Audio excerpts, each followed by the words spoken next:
युनहाओ ने आदेश का पालन किया और जल्दी से शाही चिकित्सक को लेने दौड़ पड़ा। दरअसल वही था जिसने राजकुमारी तियानजियांग के आने के दुष्ट इरादों को भांप लिया था और जल्दबाजी में उस राजकुमार को वापस बुलाने गया था जो जरूरी काम से बाहर गए थे। चाचा, अनन्या राठौड़ ने अनुशासनहीनता का काम किया है और तियानजियांग की प्रिय महल की दासी की क्रूरता से हत्या कर दी है। आपको तियानजियांग की मदद करनी चाहिए और उसे दंडित करना चाहिए। राजकुमारी तियानजियांग ने जैसे ही लॉन्ग मोशन को लौटते देखा, वह तेजी से उनके पास गई और नखरे दिखाते हुए अनन्या की बुराई करने लगी। अनन्या राठौड़ बदसूरत और मोटी थी और एक आवारा कुत्ते जैसी थी। हालांकि वह शाही चाचा की हवेली में रहती थी, लेकिन राजकुमारी को विश्वास नहीं था कि शाही चाचा वास्तव में अनन्या और उसके भाई की रक्षा करने के इच्छुक थे। उसे लगा कि अब जब शाही चाचा आ गए हैं तो वह निश्चित रूप से अनन्या को कड़ी सजा देंगे, बेहतर होगा कि उसकी आंखें ही निकाल लें।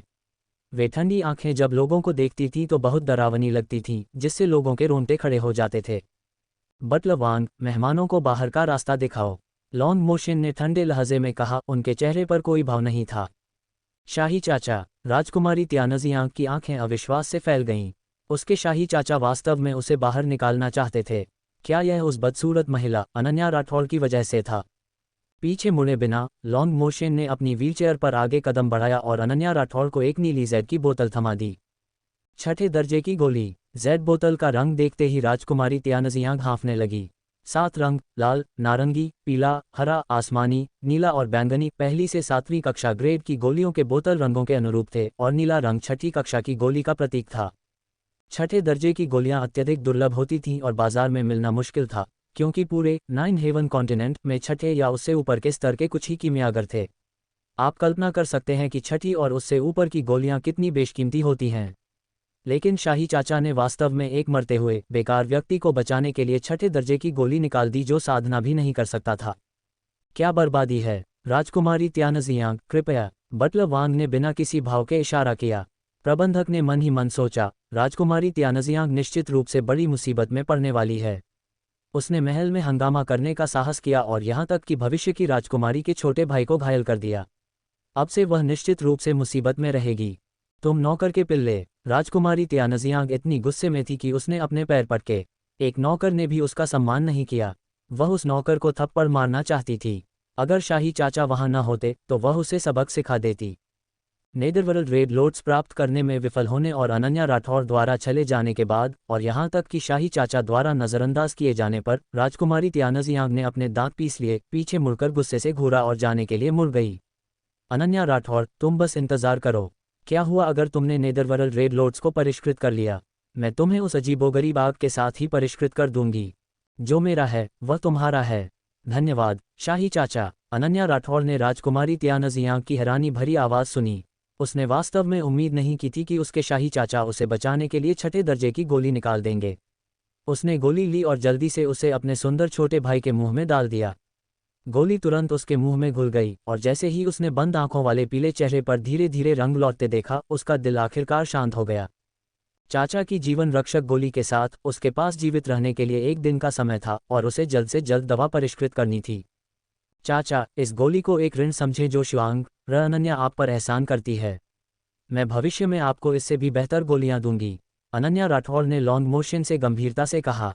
उसका उद्देश्य जो भी हो, उसने आज ब्यूटी मुयुहेंग के छोटे भाई की जान बचाई थी और वह हमेशा दया के बदले दया और गलतियों का बदला लेती थी। वह इस एहसान को याद रखेगी। जरूरत नहीं है, जो मेरा है वह तुम्हारा है। लॉन्ग मोशन ने बिना किसी भाव के उत्तर दिया और फिर गार्डों को मुयुहेंग को वापस उसके कमरे में ले जाने का आदेश दिया। सांगलैन, जाओ और मेरे लिए युहेंग की अच्छी तरह देखभाल करो। अनन्या राठौड़ ने सांगलैन को ब्यूटी के छोटे भाई के पास जाने को कहा और फिर हवा में ठंडे स्वर में आदेश दिया, लॉन्गी, मेरे लिए दरवाजे पर पहरा दो। किसी को भी अंदर आने की अनुमति नहीं है। जी, लॉन्गी ने परछाइयों से उत्तर दिया। उसे पता था कि भविष्य की राजकुमारी शायद उससे नाखुश थी और राजकुमारी तियानजियांग को न रोक पाने के लिए उसे दोषी ठहरा रही थी। अफसोस, ये वास्तव में अन्याय था। लोगों को कभी कभी बाथरूम जाना पड़ता है, उसे कैसे पता चलता कि राजकुमारी तियानजियांग अचानक उसके दरवाजे पर आ जाएगी।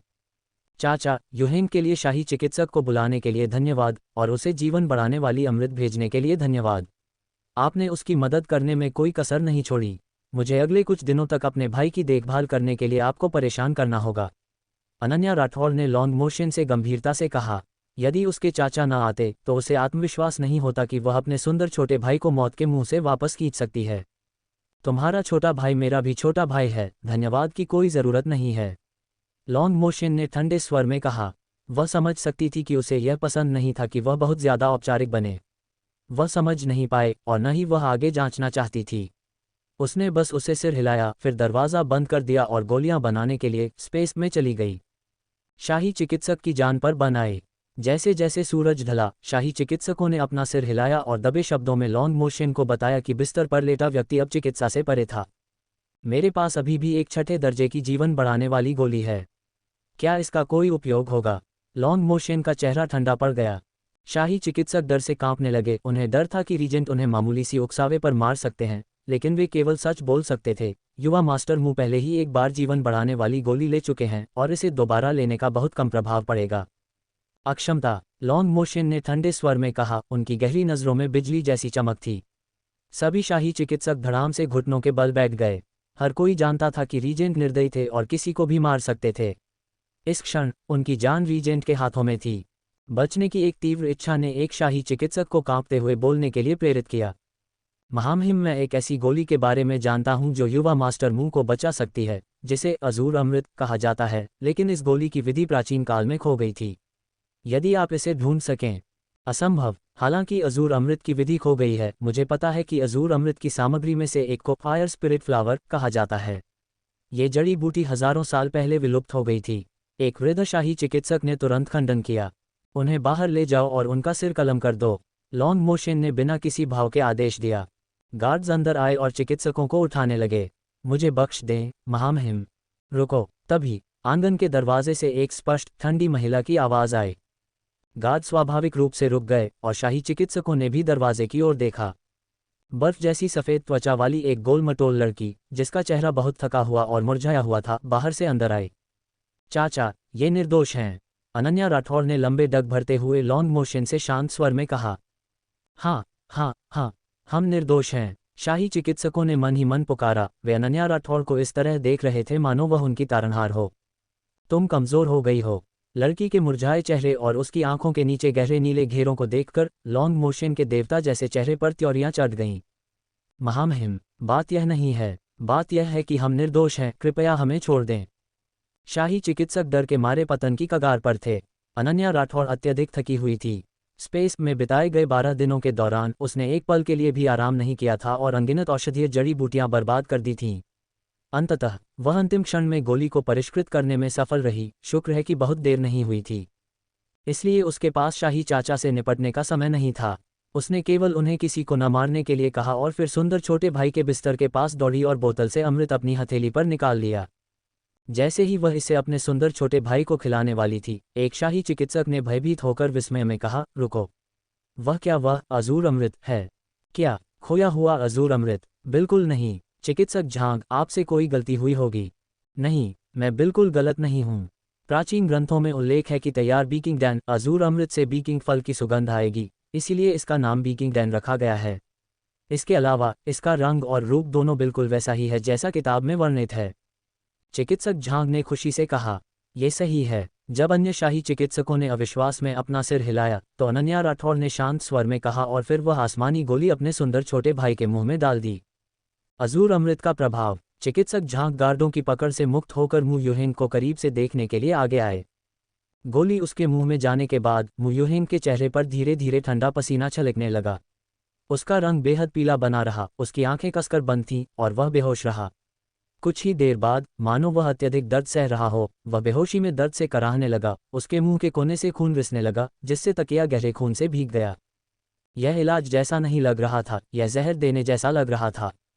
शाही चिकित्सक फिर से आशंकित हो गए, इस डर से कि अगर मु युहेंग मर गया तो उन्हें भी उसके साथ दफन कर दिया जाएगा। हालांकि चिकित्सक झांग के बूढ़े चेहरे पर एक मुस्कान दिखाई दी।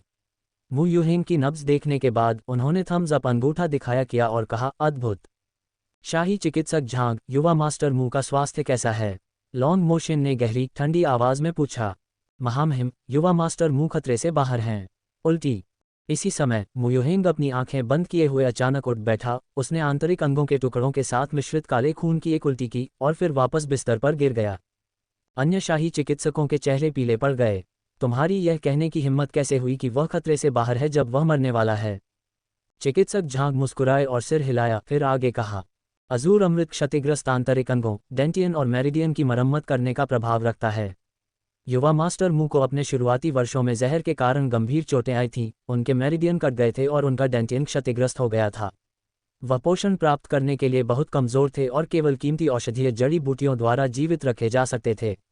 अब उनके डेंटियन और मेरिडियन पूरी तरह से ठीक हो गए हैं और युवा मास्टर मू का शरीर बिल्कुल ठीक है।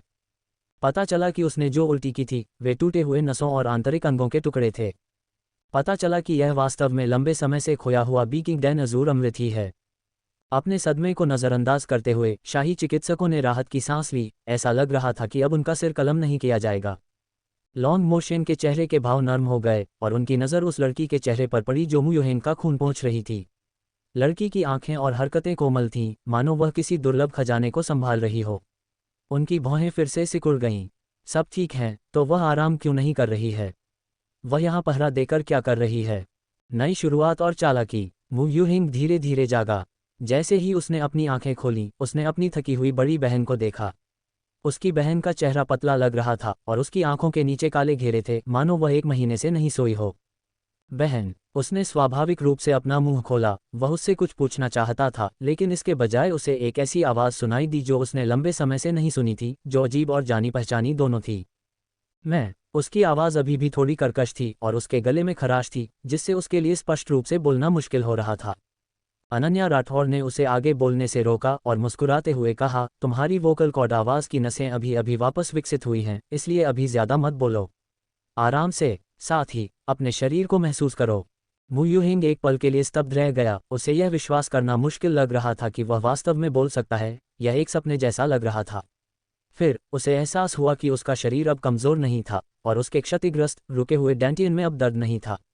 स्वर्ग और पृथ्वी के बीच की आध्यात्मिक ऊर्जा के सौम्य अवशोषण के साथ ऊर्जा आज्ञाकारी रूप से उसके मेरिडियन में प्रवेश कर गई और फिर उसके डेंटियन में प्रवाहित होने लगी, अविश्वसनीय रूप से सुचारू रूप से, ठीक वैसे ही जैसे यह वर्षों पहले हुआ करता था। अतुलनीय। लड़के का सुंदर चेहरा सदमे और आश्चर्य से भर गया था और उसकी गहरी चमकदार आंखें चमक उठीं। अनन्या राठौड़ को पता था कि उस समय का उत्साही युवा वापस लौट आया है। अपना आधे महीने का वादा मत भूलना। अनन्या के हाथों में खुजली हुई और उसने लड़के के धीरे धीरे लाल होते गालों को खींचने के लिए हाथ बढ़ाया, साथ ही उसे प्रोत्साहित भी किया।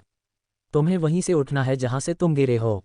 अपने दुश्मनों की लाशों के ऊपर कदम रखकर ही हम और ऊंचे और दूर तक चढ़ सकते हैं। मैं नहीं भूलूंगा। मैं उसका जश्न मनाने के लिए व्यक्तिगत रूप से उसका सिर काट दूंगा। अनन्या राठौड़ खिलखिलाकर हंस पड़ी। उसका सुंदर छोटा भाई असाधारण रूप से बुद्धिमान था। फिर से शुरुआत करने पर भी वह उस कमज़ोर और नपुंसक राजकुमार से कहीं बेहतर था जिसे गोलियों के सहारे खड़ा किया गया था। शुआंग अनन्या। लॉन्ग मोशन का चेहरा बेहद गंभीर हो गया। लेकिन दूसरा व्यक्ति अनन्या इससे अनजान लग रहा था। उसने उन्हें उलझन भरे भाव से देखा और पूछा, क्या हुआ शाही चाचा? वे अक्षम हैं। क्या तुम्हें लगता है कि उन्हें मार दिया जाना चाहिए? लॉन्ग मोशन की बर्फीली नज़र शाही चिकित्सकों पर पड़ी। शाही चिकित्सक घबरा गए। युवा मास्टर मुंह ठीक थे, तो फिर उन्हें क्यों मारा जा रहा था? खुशी से अचानक दुख में बदलने वाली यह स्थिति उनके दिलों के सहने के लिए बहुत अधिक थी। मेरा भाई ठीक है, तो फिर मेरे शाही चाचा अभी भी उन्हें क्यों मारना चाहते हैं? अनन्या राठौड़ जल्दी से पास आए। वह निर्दोष लोगों को फंसाना नहीं चाहती थी। शाही चिकित्सक अच्छा काम कर रहे थे। वे अक्षम हैं, अर्थात तुमने अपने भाई को बचाया, उन्होंने नहीं, जिसका मतलब है कि वे अक्षम हैं। शाही चिकित्सक लगभग बेहोश हो रहे थे। चाचा आइए, शांत होने के लिए कुछ अंगूर खाए। उसने पहले शाही चाचा को शांत करने की कोशिश की और फिर उन्हें इतनी आसानी से लोगों को न मारने के लिए मनाने की कोशिश की। उसने सुझाव दिया कि अगर किसी को मारना ही है तो वह ऐसा व्यक्ति होना चाहिए जो तर्क को न समझे। शाही चिकित्सक लगन से काम कर रहे थे और काफी दयनीय थे। उसने मेज से एक अंगूर उठाया, उसे ध्यान से छीला और मुस्कुराते हुए उसे अपने चाचा के होठों के पास ले गई। आप किसी ऐसे व्यक्ति को नहीं मार सकते जो मुस्कुरा रहा हो, और निश्चित रूप से शाही चाचा ने उसका मान रखा और उसे बिना किसी भाव के खा लिया। अनन्या राठौड़ ने खुशी खुशी उनके लिए एक पूरा गुच्छा छील दिया और उनके रंग को धीरे धीरे शांत होते देख उसने कहा, चाचा, उन्होंने भले ही कोई महान काम न किया हो, लेकिन उन्होंने कड़ी मेहनत की है ना?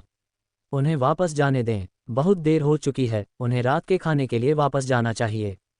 लॉन्ग मोशन ने अपनी पलकें उठाईं और एक हल्की सी हम कहा।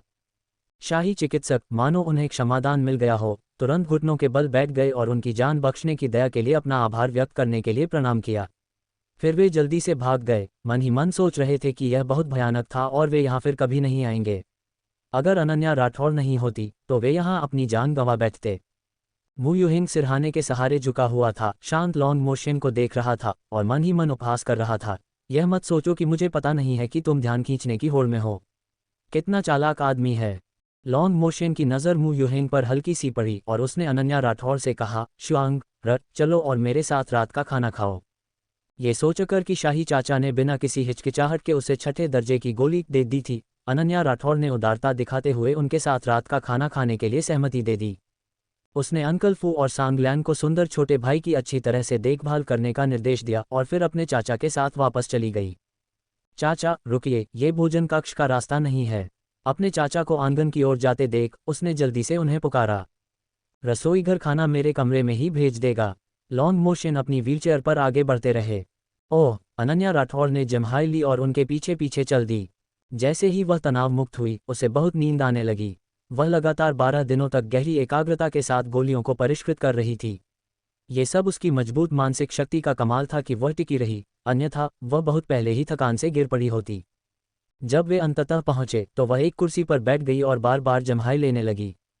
खाना अभी तक नहीं परोसा गया था।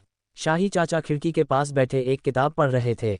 गोधूली की रोशनी उनके चेहरे पर पड़ रही थी, जिससे एक अजीब सी शांति का एहसास हो रहा था। उन्हें निश्चित रूप से परेशान किया जाना पसंद नहीं था। बिल्कुल सही, चूंकि उसके पास करने के लिए और कुछ नहीं था, उसने झपकी लेने का फैसला किया। वह अष्टकोणीय मेज के सहारे झुकी और कुछ ही सेकंड में गहरी नींद में सो गई। लॉन्ग मोशन ने किताब पकड़ रखी थी, लेकिन उनकी नज़र उस पर नहीं थी। उनकी नज़र अनन्या पर पड़ी और उनकी निगाहों में कुछ पल के लिए कोमलता आ गई, इतनी क्षणिक कि खुद उन्हें भी इसका एहसास नहीं हुआ। अगली सुबह और गलतफहमी। कुछ ही देर बाद एक गार्ड ये बताने आया कि रसोई में खाना तैयार है और पूछा कि क्या वे इसे अंदर लाना चाहते हैं। लॉन्ग मोशन ने अपना हाथ हिलाया और गार्ड पीछे हट गए, जिससे कमरे में फिर से शांति छा गई। अनन्या राठौड़ गहरी नींद में सो रही थी। उसे नहीं पता था कि वह कितनी देर तक सोई। जब उसने अपनी आंखें खोलीं तो सुबह की कोमल धूप खिड़की से अंदर आ रही थी और अनजान बिस्तर पर पड़ रही थी। कमरे में एम्बर ग्रीस की ताज़ा खुशबू मंडरा रही थी। जब वह उठकर बैठी तो उसे एहसास हुआ कि उसने जो कपड़े पहने थे वे कल वाले नहीं थे। ये कैसे हो सकता है? क्या शाही चाचा वास्तव में मेरे जैसी मोटी लड़की के साथ कुछ करने का मन बना सकते हैं? वह बिस्तर से कूदकर उतरी और चारों ओर देखा, लेकिन उसे अपने चाचा कहीं नहीं मिले। मालकिन, क्या आप जाग गईं? अचानक बाहर से सांगलैन की आवाज़ सुनाई दी। अनन्या राठौड़ ने जवाब दिया, मन ही मन सोच रही थी, क्या मेरे प्रति शाही चाचा की दयालुता किसी छिपे हुए मकसद से नहीं थी, बल्कि इसलिए थी क्योंकि वह वास्तव में मेरे शरीर में दिलचस्पी रखते थे। तो क्या शाही चाचा की पसंद इस तरह की है? किसने सोचा होगा कि आमतौर पर अलग थलग और बर्फीले रहने वाले रीजेंट को वास्तव में गोलमटोल महिलाएं पसंद होंगी। कोई आश्चर्य नहीं कि उन्हें लियू जियाओ में कोई दिलचस्पी नहीं थी। मालकिन, क्या आपको भूख लगी है? महामहिम ने विशेष रूप से रसोईघर को आपके लिए एक स्वादिष्ट भोजन तैयार करने का निर्देश दिया है, सांगलैन ने खुशी से कहा। मुझे भूख नहीं है, मैं डाइट पर हूँ। अनन्या राठौड़ बैठ गई और अपने लिए एक गिलास पानी डाला। उसने एक उपवास की गोली ली थी और बिना खाए आधे महीने तक रह सकती थी। अब उसे बिल्कुल भी भूख नहीं लग रही थी। मालकिन, आपका काफ़ी वज़न कम हो गया है। देखिए आपकी ठुड्डी कितनी तीखी हो गई है। राजकुमार ने विशेष रूप से आपको ज़्यादा खाने और अब डाइट न करने के लिए कहा है, सांगलैन ने कहा। राजकुमार आपके लिए बहुत अच्छे हैं। कल मैंने अपनी आंखों से उन्हें आपको गर्म पानी के झरने से बाहर निकालते हुए देखा था। क्या उन्होंने कल मुझे गर्म पानी के झरने में डाल दिया था? जानवर, हाँ, मैंने आपके कपड़े बदले थे। उसके बाद राजकुमार आपको बिस्तर तक ले गए और फिर मैं चली गई, सांगलैन ने अपने सांवले चेहरे पर लाली और खुशी के भाव के साथ कहा। वे जानवरों से भी बदतर हैं, अनन्या राठौड़ ने द्वेषपूर्ण तरीके से सोचा। जब वह गहरी नींद में सो रही थी तब शाही चाचा ने वास्तव में उसका फ़ायदा उठाया। मैंने बस यही मान लिया कि कुत्ते ने काट लिया। मालकिन मुँह, रसोईघर से आपका खाना आ गया है, युनहाओ ने बाहर से जोर से कहा। मैं इसे नहीं खाऊंगी। अनन्या राठौड़ ने अपने जूते पहने और वापस जाने ही वाली थी। तुम खाना क्यों नहीं खा रही हो? बाहर से शाही चाचा की ठंडी गहरी आवाज़ आई। वह धीरे धीरे व्हीलचेयर पर अंदर आए। उनके आश्चर्यजनक रूप से सुंदर चेहरे ने कमरे को रोशन कर दिया। उनकी गहरी आंखों से दबाव की एक शक्तिशाली भावना झलक रही थी। मैं डाइट पर हूँ चाचा, आपकी याददाश्त बहुत खराब है, अनन्या राठौड़ ने चिढ़ते हुए कहा। वह इस समय उन्हें बिल्कुल भी नहीं देखना चाहती थी। उनके पीछे खड़ी सांगलैन ने हाँफते हुए सांस ली। उसने कभी किसी को राजकुमार से इस तरह बात करने की हिम्मत करते नहीं देखा था। उसने अपना सिर झुका लिया और हिलने की हिम्मत नहीं की। खाना परोसो। लॉन्ग मोशन भावहीन रहे और गार्ड से शांति से बोले। अनन्या राठौड़ ने अपने कदम बढ़ाए और वहां से जाने लगी। शुआंग र ने कल रात मेरे साथ खाना खाने का वादा किया था, तुम अपनी बात से क्यों मुकर गईं? लॉन्ग मोशन ने गहरी नज़रों से उसकी ओर देखा। वह अवाक रह गई। कल तकिए पर सिर रखते ही उसे नींद आ गई थी, इसलिए वह किसी भी कीमत पर उनके साथ नहीं रुक सकती थी। युनहाओ ने आगे बढ़कर कहा, महामहिम ने कल रात का खाना नहीं खाया। अगर उन्होंने रात का खाना नहीं खाया तो इससे मेरा क्या लेना देना? ऐसा तो नहीं था कि मैंने उन्हें खाने से रोका था। इसके अलावा क्या उन्हें बिल्कुल भी अंदाज़ा नहीं है कि उन्होंने कल रात क्या खाया, क्या फ़ायदा उठाया था? शुआंग र मेरे साथ खाना खा लो, लॉन्ग मोशन ने फिर कहा। अनन्या राठौड़ की इच्छा नहीं थी, लेकिन फिर उसे याद आया कि उसने उस गोली के लिए धन्यवाद देने के लिए कल रात उनके साथ खाना खाने की सहमति दी थी। चूंकि वह कल उनका साथ नहीं दे सकी थी, इसलिए वह आज उनके साथ खा लेगी। वह बिना किसी भाव के बैठ गई। रसोईघर से व्यंजन लाए गए, चिकन, बतख, मछली और मांस। क्या इतनी सुबह इतना तला भुना खाना सच में ठीक है? बाकी सभी लोग चुपचाप पीछे हट गए जैसे कि वे अदृश्य हों। कमरे में केवल वह और लॉन्ग मोशन ही रह गए। क्या शुआंग र ठीक से नहीं सोई? लॉन्ग मोशन ने उसकी ओर देखा। नहीं, तो फिर तुम्हारा मूड खराब क्यों है? क्योंकि सपने में मुझे एक कुत्ते ने काट लिया था, अनन्या राठौड़ ने चिढ़ते हुए कहा। लॉन्ग मोशन की सुंदर भौहें थोड़ी सिकुड़ गईं। वे चुप रहे, उनकी सुनहरी आंखें झुकी हुई थीं और वे सोच में डूबे हुए थे। अनन्या राठौड़ की नज़र में इस बात ने उन्हें शर्मिंदा कर दिया था। उन्हें पता था कि वह किस कुत्ते के बारे में बात कर रही है, लेकिन वह नाराज़ नहीं हुए, जिसका मतलब था कि उन्हें पता था कि वे गलत थे। मैं तुमसे शादी करूंगा। लॉन्ग मोशन को लगा कि वह इसलिए खराब मूड में थी क्योंकि उसे पिछली रात उनके कमरे में सोने के बाद अपनी प्रतिष्ठा खराब होने की चिंता थी। आपसे जिम्मेदारी लेने के लिए किसने कहा? मैंने पहले ही कहा था कि मैं बस यही मान लूंगी कि मुझे एक कुत्ते ने चबा लिया था। अनन्या राठौड़ ने अपनी आंखें घुमाईं। लॉन्ग मोशन थोड़े हैरान हुए, फिर अचानक समझ गए कि उसका क्या मतलब था। क्या उसे लगा था कि उन्होंने कल रात उसके साथ कुछ गलत किया था? उनकी आंखों की गहराइयों में एक धूर्त चमक कौंध गई, लेकिन उन्होंने कोई स्पष्टीकरण नहीं दिया, केवल इतना कहा, तुम मेरी भविष्य की रानी हो। अनन्या राठौड़ उनके कारण लगभग अपना आपा खोने की कगार पर पहुंच गई। उनसे शादी कौन करना चाहेगा? आईने में सच्चाई। खाना खाओ, तुम बहुत पतली हो गई हो। लॉन्ग मोशन ने एक चिकन लेग उठाया और उसे उसके सामने रखे कटोरे में रख दिया। अनन्या राठौड़ की आंखें चौड़ी हो गईं। चाचा, क्या आप अंधे हैं? आपको मैं बहुत पतली लग रही हूँ। उसका वजन अभी भी कम से कम 170 या 180 पाउंड, लगभग 77-81 किलो था। ये और बात है कि गोलियों को परिष्कृत करते समय उसने इतनी कैलोरी बर्न की और लगभग 10 पाउंड कम कर लिए। लेकिन इतना वजन कम होने के बाद भी वह अभी भी काफ़ी मोटी दिखती थी। लॉन्ग मोशन ने उसकी पतली ठुड्डी की ओर देखा और सांगलैन को शीशा लाने के लिए बुलाया। अनन्या राठौड़ ने उलझन में शीशा उठाया। शीशे में दिख रहा व्यक्ति रात की अच्छी नींद के बाद ऊर्जावान लग रहा था। उसकी आंखें चमकीली थीं और त्वचा छिले हुए अंडे की तरह गोरी, गुलाबी और चिकनी थी। उसे आश्चर्य हुआ कि शीशे में दिख रहे व्यक्ति का काफ़ी वजन कम हो गया था। उसके गालों की चर्बी गायब हो गई थी, जिससे केवल थोड़ा सा बेबी फैट बचा था। शीशे में दिख रहे व्यक्ति का माथा चौड़ा और भरा हुआ था, भौहें विलोपत्ती की तरह धनुषाकार थीं और आंखें इतनी साफ और पारदर्शी थीं जैसे पानी का कोई शांत कुंड हो। कभी कभी उनमें से एक तीखी रोशनी चमक उठती थी। उसकी नाक नाजुक थी, होंठ चेरी की तरह लाल थे और ठुड्डी नुकीली थी। उसके सभी नैन नक्श मिलकर उसे एक दुर्लभ सुंदरी बना रहे थे। लेकिन जिस बात ने उसे और भी ज्यादा हैरान किया वह ये था कि वजन कम करने के बाद उसका चेहरा काफी हद तक उसके पिछले जन्म के रूप जैसा दिख रहा था। अगर भविष्य में उसका वजन पूरी तरह से कम हो गया तो शायद वह बिल्कुल वैसी ही दिखेगी। अनन्या राठौड़ ने कभी उम्मीद नहीं की थी कि यह चेहरा उसके पिछले जन्म के चेहरे से इतना मिलता जुलता होगा। एक पल के लिए उसे लगभग लगा कि वह अपने पिछले जन्म के रूप को देख रही है। शायद ये भाग्य ही था जो उसे इस दुनिया में ले आया। उसे ये भी महसूस हुआ कि उसकी आत्मा इस शरीर के साथ और अधिक तालमेल बिठा रही थी। खाना खा लो। लॉन्ग मोशन ने शांति से उसके कटोरे में मांस का एक और टुकड़ा रख दिया। चाचा, मैं वास्तव में और नहीं खा सकती। मैंने पहले ही एक उपवास की गोली ली थी। मांस देखते ही अनन्या राठौड़ को मिचली आने लगी। बात करते हुए उसने एक उपवास की गोली निकाली और मेज पर रख दी। इधर आओ। आश्चर्यजनक रूप से शाही चाचा को बिगू पिल उपवास की गोली में कोई दिलचस्पी नहीं थी। इसके बजाय उन्होंने अपने बगल की कुर्सी की ओर इशारा किया और उसे बैठने के लिए कहा। वह जानना चाहती थी कि वे क्या करना चाहते हैं, इसलिए वह खिसक कर थोड़ा करीब आ गई। अचानक शाही चाचा ने उसका हाथ पकड़ा और उसके पेट की ओर हाथ बढ़ाया। चाचा, आप क्या कर रहे हैं? अनन्या राठौड़ ने घबराकर पीछे हटने की कोशिश की, लेकिन बहुत देर हो चुकी थी। उनके मोटे, बड़े हाथ पहले ही उसके पेट पर थे। पतले कपड़ों के आर पार वह उनके हाथों की ठंडक को भी महसूस कर सकती थी। इससे पहले कि वह गुस्सा होती, उन्होंने जल्दी से अपने हाथ हटा लिए।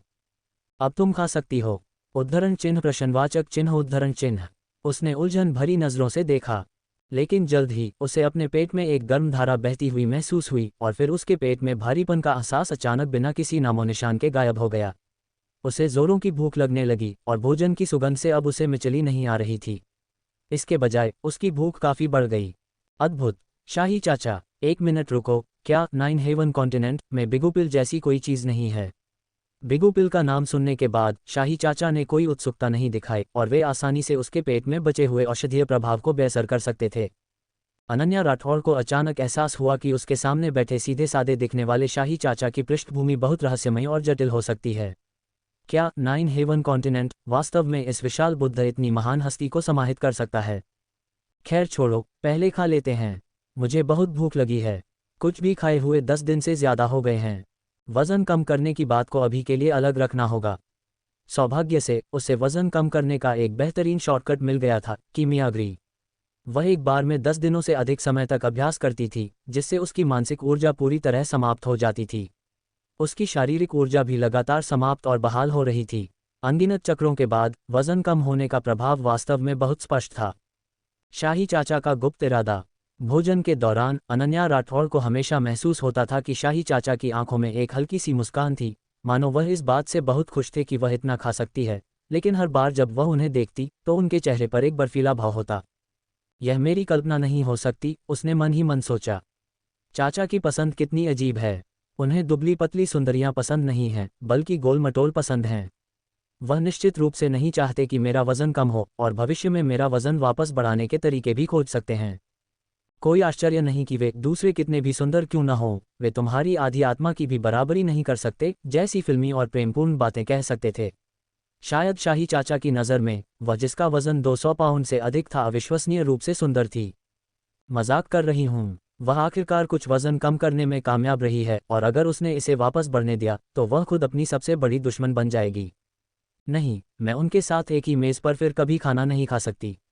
एक बार जब वह हवा के झोंके की तरह पतली हो जाएगी तो शाही चाचा निश्चित रूप से उसके प्रति कोई बुरे इरादे नहीं रखेंगे। उससे पहले उसे शाही चाचा को एक थर की मानना होगा ताकि वह फिर से फायदा उठाए जाने से बच सके। चाचा, मेरा पेट भर गया। खाना खत्म करने के बाद अनन्या राठौड़ तुरंत खड़ी हो गई। इसका अनकहा संदेश था, मेरा पेट भर गया है, अब मुझे घर जाना है। लॉन्ग मोशन ने सिर हिलाया। उन्हें गुस्सा न करते हुए देखना दुर्लभ है, शाही चाचा आज अच्छे मूड में लग रहे थे।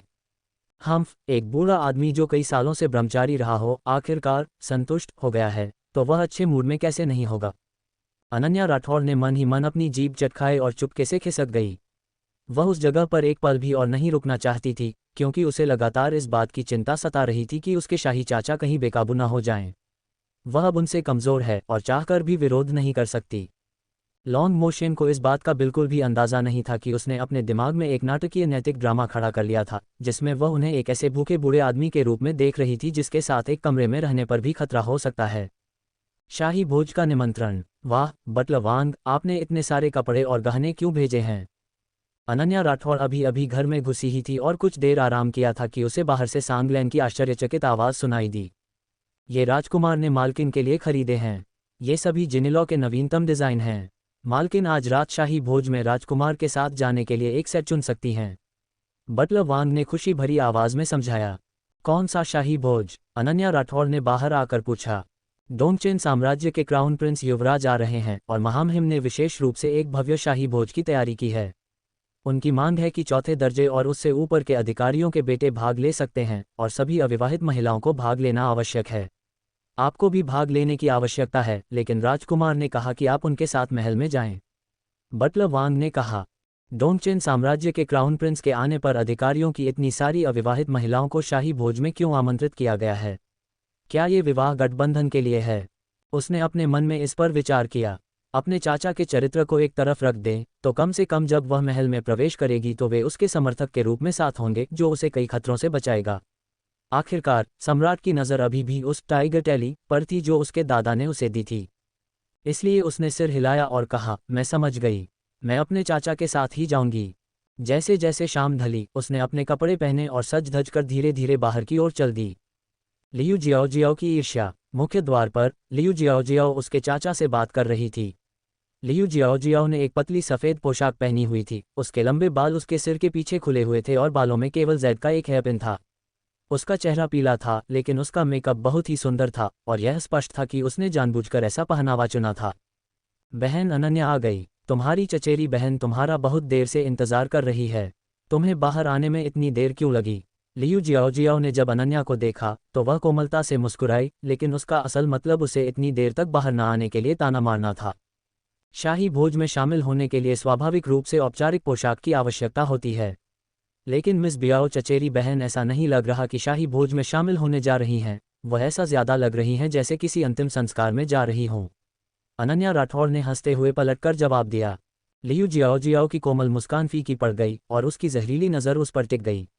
उसने शाही भोज के निमंत्रण के लिए राजकुमारी त्यानजियांग से विनती करने में काफ़ी पापड़ बेले थे, और आज उसने जानबूझकर एक सादे और प्राकृतिक तरीके से खुद को तैयार किया था, जैसे कोई बीमार सुंदर महिला हो, ताकि वह भीड़ से अलग दिखे।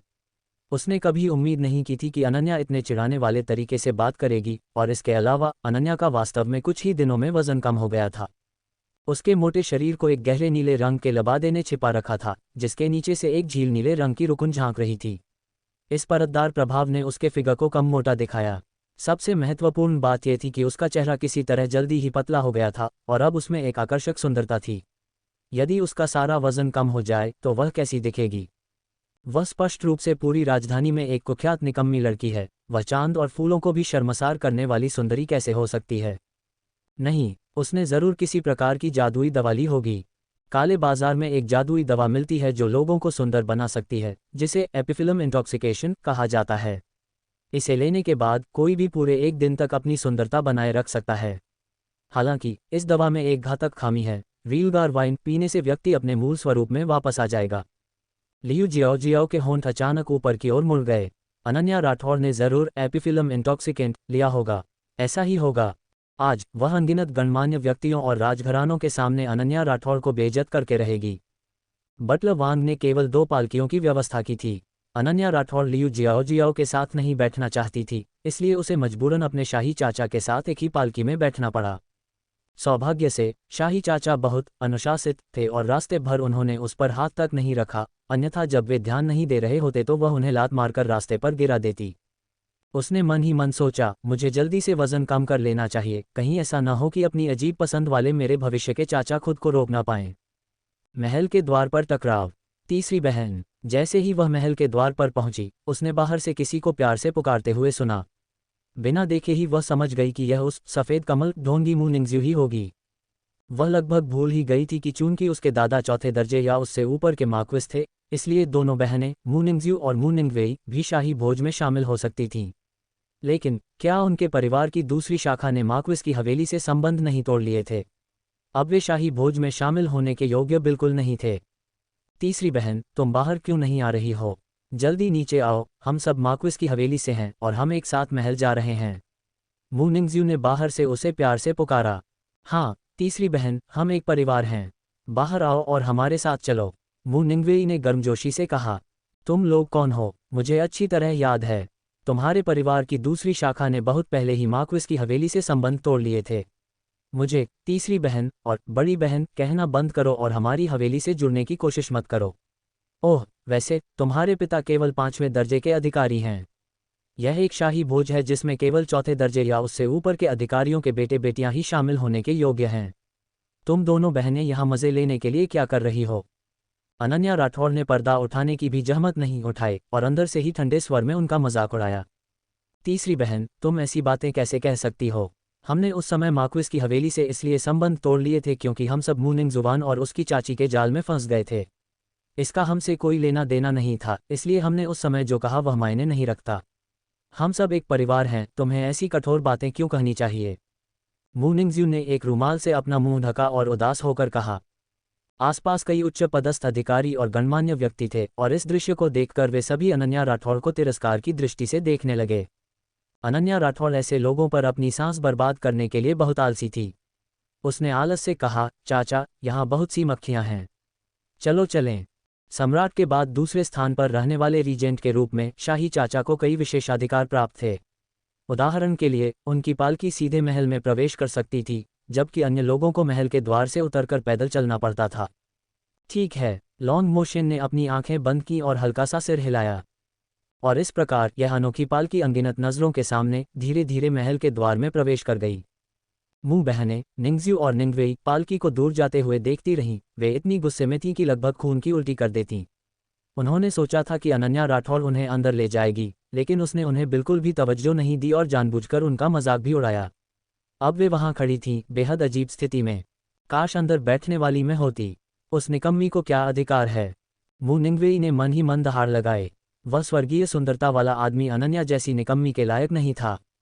केवल उसके जैसी एक गर्वित महिला ही उसके लिए एकदम सही जोड़ी थी। सबसे ज्यादा गुस्सा दिलाने वाली बात यह थी कि अब उसकी जगह एक अक्षम मूर्ख ने ले ली थी। शाही भोज में प्रवेश। महामहिम, हम पहुंच गए हैं। बाहर एक हिजड़े की तीखी आवाज सुनाई दी। अनन्या राठौड़ ने जल्दी से पर्दा उठाया और बाहर जाने की तैयारी की। उसी क्षण एक बड़े ठंडे हाथ ने उसकी कलाई पकड़ ली। उसके रोंगटे खड़े हो गए। चाचा, दिन के उजाले में, साफ आसमान के नीचे, आप क्या कर रहे हैं? शुआंग र। वह मुड़ी और उन्हें सतर्कता से देखा। लॉन्ग मोशन ने उसकी ओर देखा। उनकी भौहें थोड़ी सिकुड़ी हुई थीं और उन्होंने अपनी बात पूरी की। आज रात मेरे पास ही रहना और यहाँ वहाँ मत भटकना। अनन्या राठौड़ ने राहत की सांस ली। तो वे यह बात करना चाहते थे। उसे लगा वे अचानक वह सब करना चाहते हैं। चाचा, मुझे पता है, मैं निश्चित रूप से इधर उधर नहीं भागूंगी, उसने मुस्कुराते हुए कहा। लॉन्ग मोशन ने बोलना बंद कर दिया। उनकी गहरी नज़रों में ठंडक थी, उनका पूरा शरीर बर्फीला था और अजनबी उनके पास जाने की हिम्मत नहीं कर सकते थे। अनन्या राठौड़ को नहीं पता था कि उनका मूड अचानक क्यों खराब हो गया, जैसे कोई जीवित हिमशैल हो जो किसी भी क्षण दुश्मनी से फूट पड़ने के लिए तैयार हो। जब वे मुख्य हॉल में पहुंचे जहां शाही भोज आयोजित किया जा रहा था, वहां पहले से ही काफ़ी लोग थे।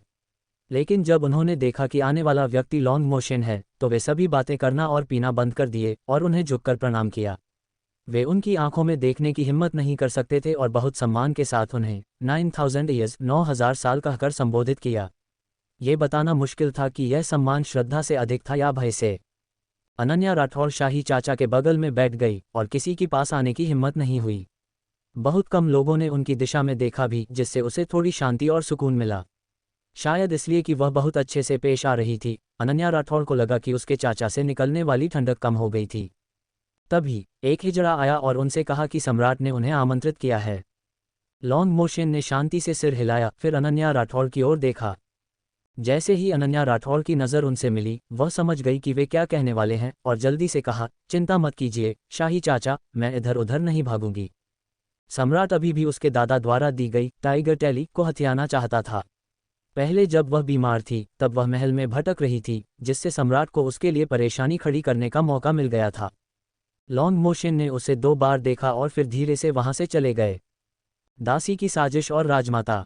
शाही चाचा के जाते ही अनन्या राठौड़ ने देखा कि मुख्य हॉल में काफी रौनक आ गई थी और कुछ लोग जोर से बोलने की हिम्मत कर रहे थे। तभी पीछे से एक चीख सुनाई दी। अनन्या राठौड़ मुड़ी और देखा कि शराब ले जा रही एक महल की दासी का टखना मुड़ गया है और वह उस पर गिरने वाली है, साथ ही उसके हाथ में पकड़ी शराब भी। वह भूतिया गति से हिली और एक पल में वह पहले से ही महल की दासी के पीछे खड़ी थी, ये देखते हुए कि दासी का निशाना चूक गया। हालांकि उसे आश्चर्य हुआ जब एक और दासी अचानक उसके ऊपर गिर पड़ी और शराब का एक बर्तन बिना किसी चेतावनी के उसके ऊपर उड़ेल दिया गया, जिससे उसका पूरा शरीर और बाल भीग गए। उसने एक से तो खुद को बचा लिया था, लेकिन दूसरी को नहीं रोक पाए। अनन्या राठौड़ की नज़र बर्फीली थी, वह देखना चाहती थी कि उनकी क्या योजना है। ओह मालकिन, मुझे बहुत अफसोस है, मेरा टखना मुड़ गया, मैंने ये जानबूझकर नहीं किया। महल की दासी तुरंत घुटनों के बल बैठ गई और घबराते हुए कहा, उसके चेहरे पर आंसू बह रहे थे। जो कोई भी सच्चाई नहीं जानता, उसे लगेगा कि अनन्या राठौड़ ने उसे धमकाया है। बस कपड़े ही तो भीगे हैं, क्या उन्हें बदला नहीं जा सकता? हाँ, उन महल की दासियों के लिए मुश्किलें मत खड़ी करो। कुछ लोग अनन्या राठौड़ की अस्त व्यस्त स्थिति को देखकर गुप्त रूप से उसका मजाक उड़ा रहे थे, जबकि असंतोष के साथ जोर से बोल रहे थे। राजमाता पधार रही हैं, राजमाता की जय हो, आपका स्वास्थ्य उत्तम रहे। राजमाता 40 के आसपास की लग रही थी, उन्होंने बहुत अच्छी तरह से खुद को मेंटेन किया हुआ था। उनकी आंखें तेज थीं और उन्होंने कठोरता से पूछा, क्या हुआ? मुख्य हॉल में इतना हंगामा क्यों है? महारानी, यह मैं थी जिसने गलती से इस युवा महिला के कपड़े गीले कर दिए। महल की दासी जमीन पर घुटने टेक कर बैठी थी और सावधानी से बोली। मुझे लगा कि कुछ गंभीर हुआ है। बस उसके कपड़े गीले हो गए हैं, वह उन्हें बदल सकती है। म्याओसी, इस युवा महिला को कपड़े बदलने के लिए ले जाओ, राजमाता ने कहा। जी महारानी। राजमाता के पीछे खड़ी मुख्य दासी म्याओसी आगे आए और अनन्या राठौड़ से बोली, मिस कृपया इधर से। होठों पर एक रहस्यमयी मुस्कान लिए अनन्या राठौड़ धीरे धीरे म्याओसी के पीछे बाहर आ गई। म्याओसी ने पूरे रास्ते एक भी शब्द नहीं कहा और तेजी से आगे बढ़ती रही। जब वह शाही बगीचे से गुजरी तो वह इधर उधर भटकी और कुछ ही समय में नजरों से ओझल हो गई। अनन्या राठौड़ ने उपहास किया, एक महल की दासी, फिर भी उसके कल्टीवेशन आध्यात्मिक साधना का स्तर कम नहीं है। क्या तुम महल की दासी हो? क्या तुम जमीन से मेरा ज़ैड पेंडेंट उठाने में मेरी मदद कर सकती हो? अचानक ऊपर पेड़ से एक कोमल आवाज आई। अनन्या राठौड़ ने ऊपर देखा और सफ़ेद चोगा पहने एक सुंदर आदमी को देखा, जिसके सिर पर एक लाल रिबन और ज़ैड क्राउन था, जो लाल बेर के फूलों और बर्फीले दृश्यों में लगभग घुल मिल गया था। बर्फ पर लाल धागे से बंधा एक ज़ैड पेंडेंट आ गिरा। सफ़ेद चोगा पहने एक सुंदर आदमी ऊपर पेड़ पर तिरछा बैठा था। बर्फ के बीच एक सुंदर पुरुष का कितना मनमोहक दृश्य था। लेकिन अनन्या राठौड़ अपनी जगह से नहीं हिली। उसकी ठंडी नज़र पेड़ पर बैठे व्यक्ति पर पड़ी और उसकी आंखों में उपहास की एक झलक कौंध गई। अनन्या राठौड़ को देखकर उस आदमी की आंखों में आश्चर्य का एक भाव आया, लेकिन उसने जल्दी ही कोमलता से मुस्कुराते हुए उसकी ओर प्यार से देखा और कहा, छोटी महल की दासी, यहाँ बैठे बैठे मेरे पैर सुन्न हो गए हैं। क्या तुम कृपया मेरे लिए ज़मीन से यह ज़ैड पेंडेंट उठा सकती हो? अनन्या राठौड़ हल्के से मुस्कुराए और अपनी भौहें चढ़ाते हुए बोली, क्या तुम मूर्ख हो? क्या तुम्हें लगता है कि मैंने महल की दासी जैसे कपड़े पहने हैं? तुम महल की दासी नहीं हो। उस आदमी ने कुछ हैरान होते हुए पूछा, फिर क्षमा प्रार्थी और शांत व्यवहार के साथ उत्तर दिया, मेरी अशिष्टता के लिए मुझे वास्तव में खेद है। क्या मैं पूछ सकता हूँ, मिस, क्या आप मेरा ज़ैड पेंडेंट उठाने में मेरी मदद कर सकती हैं? वह बेहद सुंदर था और जब वह बोल रहा था तो उसकी आंखों में एक मुस्कान थी, मानो उसकी नज़रों में केवल वही एक थी। अधिकांश महिलाओं के लिए इतने सुंदर पुरुष के अनुरोध को अस्वीकार करना कठिन होता। अनन्या राठौड़ के होंठ ऊपर की ओर मुड़े और ठीक उसी समय जब उस आदमी को लगा कि वह मान जाएगी, उसने दो शब्द कहे, नहीं। ऐसा कहकर वह बिना पीछे मुड़े वहां से चली गई। सम्राट की गुप्त योजना। उसके जाने के कुछ ही देर बाद सफ़ेद कपड़े पहने वह आदमी पेड़ से नीचे कूद गया और उसी दिशा में देखने लगा जहां वह गई थी। उसकी सुंदर और स्नेही आंखों में अब केवल ठंडक भरी थी। महाराज, क्या मैं उसे वापस लाऊं? महल की दासी म्याओसी उसके पीछे प्रकट हुई। क्या वह सच में वही निकम्मी अनन्या राठौड़ है?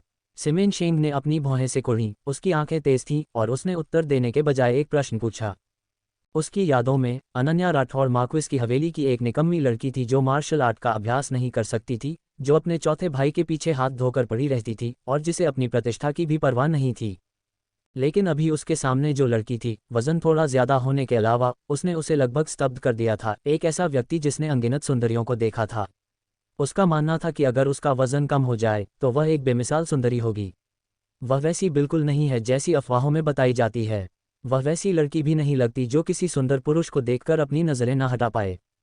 म्याओसी को सिर हिलाते देख सिमेन शेंग ने अपनी आंखें सिकुड़ी और एक आत्मविश्वासी मुस्कान बिखेरी। पिछले दिनों मास्टर युनझेन ने अपनी जान जोखिम में डालकर पूरी लगन से एक भविष्यवाणी की थी, जिससे एक 8 अक्षरी कहावत सामने आई थी, सभी पशु नतमस्तक, फीनिक्स का सर्वोच्च राज। बाहरी लोग शायद नहीं जानते होंगे कि अनन्या राठौड़ द्वारा आध्यात्मिक जीवों को बुलाना सच था या झूठ, लेकिन वह अच्छी तरह से जानता था कि अनन्या वास्तव में एक अद्वितीय जीव समृन्न थी।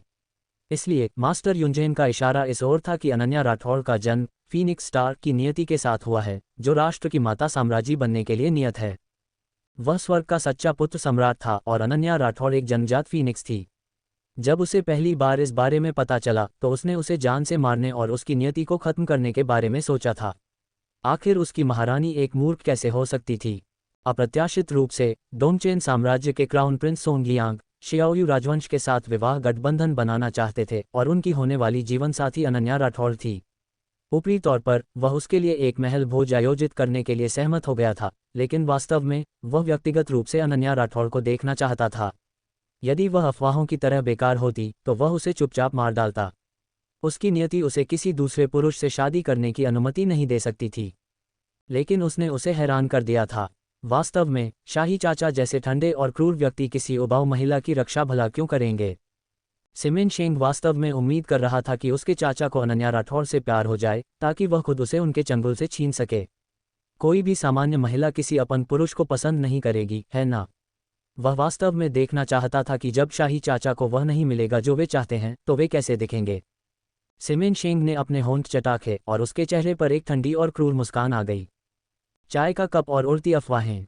ये देखकर कि म्याओसी नाम की महल की दासी अभी तक वापस नहीं आई थी, अनन्या राठौड़ ने अपने कपड़ों को सुखाने के लिए अपनी जन्मजात अग्नि का उपयोग किया और उसी रास्ते से मुख्य हॉल में लौट आए। महल का भोज बहुत शांत था। अनन्या राठौड़ ने एक ही नज़र में अपने चाचा को पहचान लिया। वे गहरे रंग का चोगा पहने मेज के मुख्य स्थान पर बैठे थे, पुरुषों के बीच एक ड्रैगन की तरह लग रहे थे।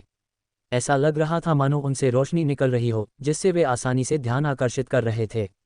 भले ही शाही चाचा के आसपास एक हिमशैल की तरह ठंडक छाई हुई थी, फिर भी कई युवा महिलाएं चोरी छिपे उन पर अपनी नजरें डाल रही थीं। मानो उसकी उपस्थिति का एहसास करते हुए जैसे ही वह दरवाजे पर पहुंची, उन्होंने उसकी ओर देखा। उनकी सुनहरी आंखों में अशांत भावनाएं और एक हल्की सी कड़वाहट तैर रही थी। अनन्या राठौड़ ने अपनी आंखें झपकाईं। उन्होंने जाने से पहले ही उससे कहा था कि वह इधर उधर न भटके, और पलक झपकते ही वह गायब हो गई थी। वे निश्चित रूप से नाराज होंगे, लेकिन इसमें उसकी कोई गलती नहीं थी। कौन जानता था कि राजमाता और बाकी लोग क्या खिचड़ी पका रहे थे। वह कदम बढ़ाकर आए और उनके बगल में आज्ञाकारी बनकर बैठ गई और उनके लिए एक कप चाय डालते हुए बोली, चाचा, चाय लीजिए। इस क्षण हॉल की लगभग सभी आंखें उसी पर टिकी थीं। क्या वह अनन्या राठौड़ है? उसने इतना वजन कैसे कम कर लिया? हे भगवान, क्या ये सच में अनन्या राठौड़ है? क्या ये वही व्यक्ति है? कई लोगों ने आश्चर्य से अनन्या राठौड़ की ओर देखा। क्या उसे लगता है कि थोड़ा सा वजन कम करके वह रीजेंट को रिझा सकती है? कितनी अहंकारी है! क्या वह अपनी औकात नहीं जानती? उसके शरीर की चर्बी तो देखो। मैं शर्त लगा सकती हूँ कि रीजेंट उसके द्वारा डाली गई चाय कभी नहीं पेंगे। कई महिलाओं ने अमित्र भाव से बात की, लेकिन जैसे ही उन्होंने अपनी बात पूरी की, लॉन्ग मोशन ने हाथ बढ़ाया और अनन्या राठौड़ के हाथों से चाय का कप ले लिया, फिर धीरे से उसे अपने होठों से लगाया और एक छोटा सा घूंट लिया। जिन महिलाओं ने यह बात कही थी, वे तुरंत पीली पड़ गईं और सिर झुकाकर चुप हो गईं। रीलगार वाइन का जाल। ये देखकर कोने में बैठी लियू जियाओ ने अपने बगल में बैठी राजकुमारी तियानजियांग के कान में कुछ फुसफुसाया, जिसके चेहरे पर ईर्ष्या के भाव थे। सच में, राजकुमारी तियानजियांग की आंखों में आश्चर्य और क्रूरता की एक झलक कौंध गई। ये बिल्कुल सच है। मैंने पिछले कुछ दिनों में उसे वजन कम करने के लिए बाहर जाते नहीं देखा। उसने अचानक वजन कम कर लिया है। उसने निश्चित रूप से एपिफिलम इंटॉक्सिकेशन ली होगी, लियू जियाओ ने आत्मविश्वास से कहा। कोई है, रीलगार वाइन का एक घड़ा तैयार करो, राजकुमारी तियानजियांग ने अपने बगल की दासी से कहा, फिर अनन्या राठौड़ की दिशा में नाराजगी से देखा। उसके चेहरे पर एक क्रूर और कपटपूर्ण मुस्कान थी। लियू जियाओ भी हंस पड़ी। वह वास्तव में इतने सारे राजघरानों और गणमान्य व्यक्तियों के सामने अनन्या राठौड़ को बेइज्जत होते देखना चाहती थी। तब तो राजकुमार भी उससे नफरत करने लगेंगे। चाचा, क्या आप ईर्ष्या कर रहे हैं? महाराज पधार रहे हैं। एक हिजड़े की तीखी और ऊंची आवाज गूंजी। चमकीले पीले रंग का ड्रैगन चोगा पहने एक युवा और सुंदर सम्राट महल के बाहर से अंदर आया। लॉन्ग मोशन को छोड़कर बाकी सभी लोग खड़े हो गए, जिसमें अनन्या राठौड़ भी शामिल थी, जो एक दरबारी की बेटी होने के नाते खड़ी हो गई थी। जैसे ही अनन्या राठौड़ ने उस युवा सम्राट का चेहरा देखा, वह बिल्कुल भी हैरान नहीं हुई। वह और कौन हो सकता था जो शाही बगीचे में अपनी मर्जी से पेड़ों पर चढ़ सकता था और महल की दासियों और हिजड़ों को भगा सकता था? केवल एक मूर्ख ही विश्वास करेगा कि यह एक आकस्मिक मुलाकात थी। वह किसी रोमांटिक उपन्यास की कोई भोली भाली और मासूम नायिका नहीं थी। इस तरह का ताना बाना जहां वह गलती से शाही बगीचे में एक सुंदर आदमी से मिलती है और वह सम्राट निकलता है, बहुत ही घटिया दर्जे का था। आज का महल भोज बिना किसी औपचारिकताओं के आयोजित किया जाएगा, कृपया अत्यधिक शिष्टाचार से बचें। सम्राट ने मुस्कुराते हुए भीड़ को संबोधित किया। जब उनकी नज़र अनन्या राठौड़ पर पड़ी, तो ऐसा लगा जैसे उन्होंने उसे पहचान लिया हो। उन्होंने आश्चर्य से उसकी ओर कुछ और बार देखा और यहाँ तक कि उसे देखकर मुस्कुराए भी। ओह! अनन्या राठौड़ के होंठ मुड़े। ये युवा सम्राट आखिर क्या खिचड़ी पका रहा है? उसकी मुस्कान सिमेन शेंग की आंखों में पड़ी, लेकिन उसने स्वतः ही इसे आश्चर्य की मुस्कान समझ लिया, जिससे वह बहुत संतुष्ट हुआ। अनन्या राठौड़ धीरे धीरे बैठ गई। उसकी नज़र अभी भी युवा सम्राट पर ही टिकी थी। तभी उसके सामने एक खाली कप आ गया। क्यों शाही चाचा ने उसे खाली कप दिया? चाय डालो। लॉन्ग मोशन का स्वर बर्फीला था। अनन्या राठौड़ ने अपना मुंह ढका और हंस पड़ी, फिर उनके करीब झुककर फुसफुसाया, चाचा, क्या आप ईर्ष्या कर रहे हैं? चाचा, क्या आप ईर्ष्या कर रहे हैं? अनन्या राठौड़ ने जानबूझकर लॉन्ग मोशन को चिढ़ाया। वह दूसरे पुरुषों को देख रही थी और उन्होंने उससे चाय डालने को कहा। ये कितना दबंग व्यवहार है! वह उसे दूसरे पुरुषों को देखने तक नहीं देंगे। लॉन्ग मोशन भावहीन और चुप रहे, लेकिन शांति से उसके हाथ से डाली गई चाय ली और एक छोटा घूंट लिया। अनन्या राठौड़ के होंठ ऊपर की ओर मुड़ गए। उसके शाही चाचा बहुत ईर्ष्यालु थे, लेकिन उन्हें इस बात का बिल्कुल भी अंदाजा नहीं था कि उनकी अजीब पसंद के अलावा वह उसे एक दुर्लभ सुंदरी मानते थे। बाहरी लोगों के लिए वह सिर्फ एक मोटी लड़की थी। एक मोटी लड़की में कौन दिलचस्पी लेगा? उसे जल्दी से अपना वजन कम करने की ज़रूरत है, कहीं ऐसा न हो कि उसके दबंग चाचा उसे सुंदर पुरुषों की प्रशंसा करने के अधिकार से भी वंचित कर दें। चौथे राजकुमार का आश्चर्य, क्या वह अनन्या राठौड़ है?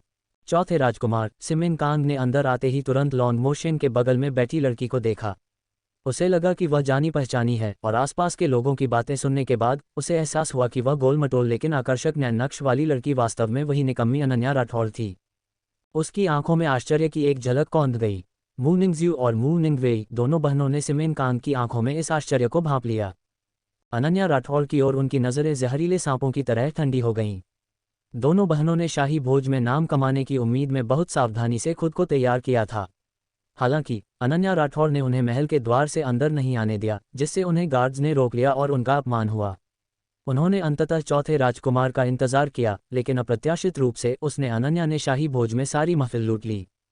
उस निकम्मी ने किसी तरह अपना चेहरा पतला कर लिया था, जिससे वह एक बिल्कुल अलग इंसान लग रही थी, और अब वह रीजेंट के साथ इतनी घनिष्ठ थी, एक ऐसा आदमी जो क्रूर और निर्दयी था, फिर भी चकाचौंध कर देने वाला सुंदर था। कौन नहीं जानता कि अद्वितीय रीजेंट 10 वर्षों से महिलाओं के करीब नहीं गया है। किसने सोचा होगा कि उसके बगल में बैठने वाली पहली महिला कुख्यात अनन्या राठौड़ होगी। अब तो चौथा राजकुमार भी उस निकम्मी को अलग नज़र से देख रहा है। क्राउन प्रिंस सोंगलियांग का प्रवेश। डोंगचेन साम्राज्य के क्राउन प्रिंस युवराज पधार रहे हैं।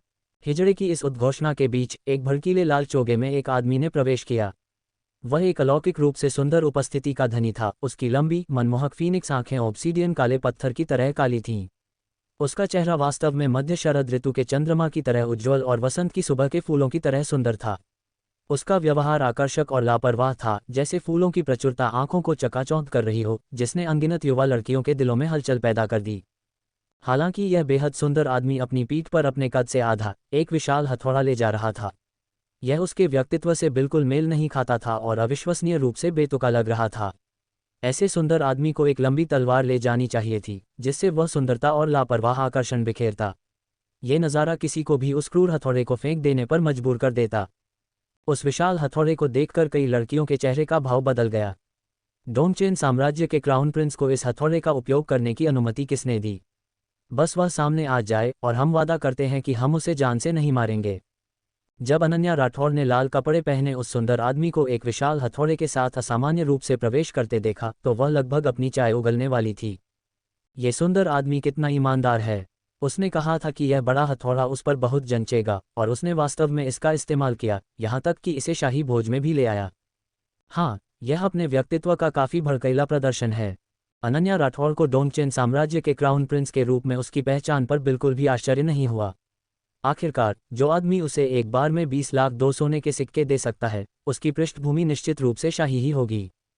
दो सुंदर पुरुषों के बीच मिस अनन्या। लाल कपड़े पहने उस सुंदर आदमी ने अंदर आते ही अपनी नज़र अनन्या राठौड़ पर टिका दी। उसकी आंखें चमक रही थीं। उसने अन्य महिलाओं की ओर एक नज़र भी नहीं देखा। अपने सुंदर चेहरे पर एक मनमोहक मुस्कान के साथ वह उसकी ओर चल पड़ा। तुरंत अनन्या राठौड़ ने महसूस किया कि दुश्मनी और ईर्ष्या भरी नज़रों की लहरें उस पर पड़ रही हैं।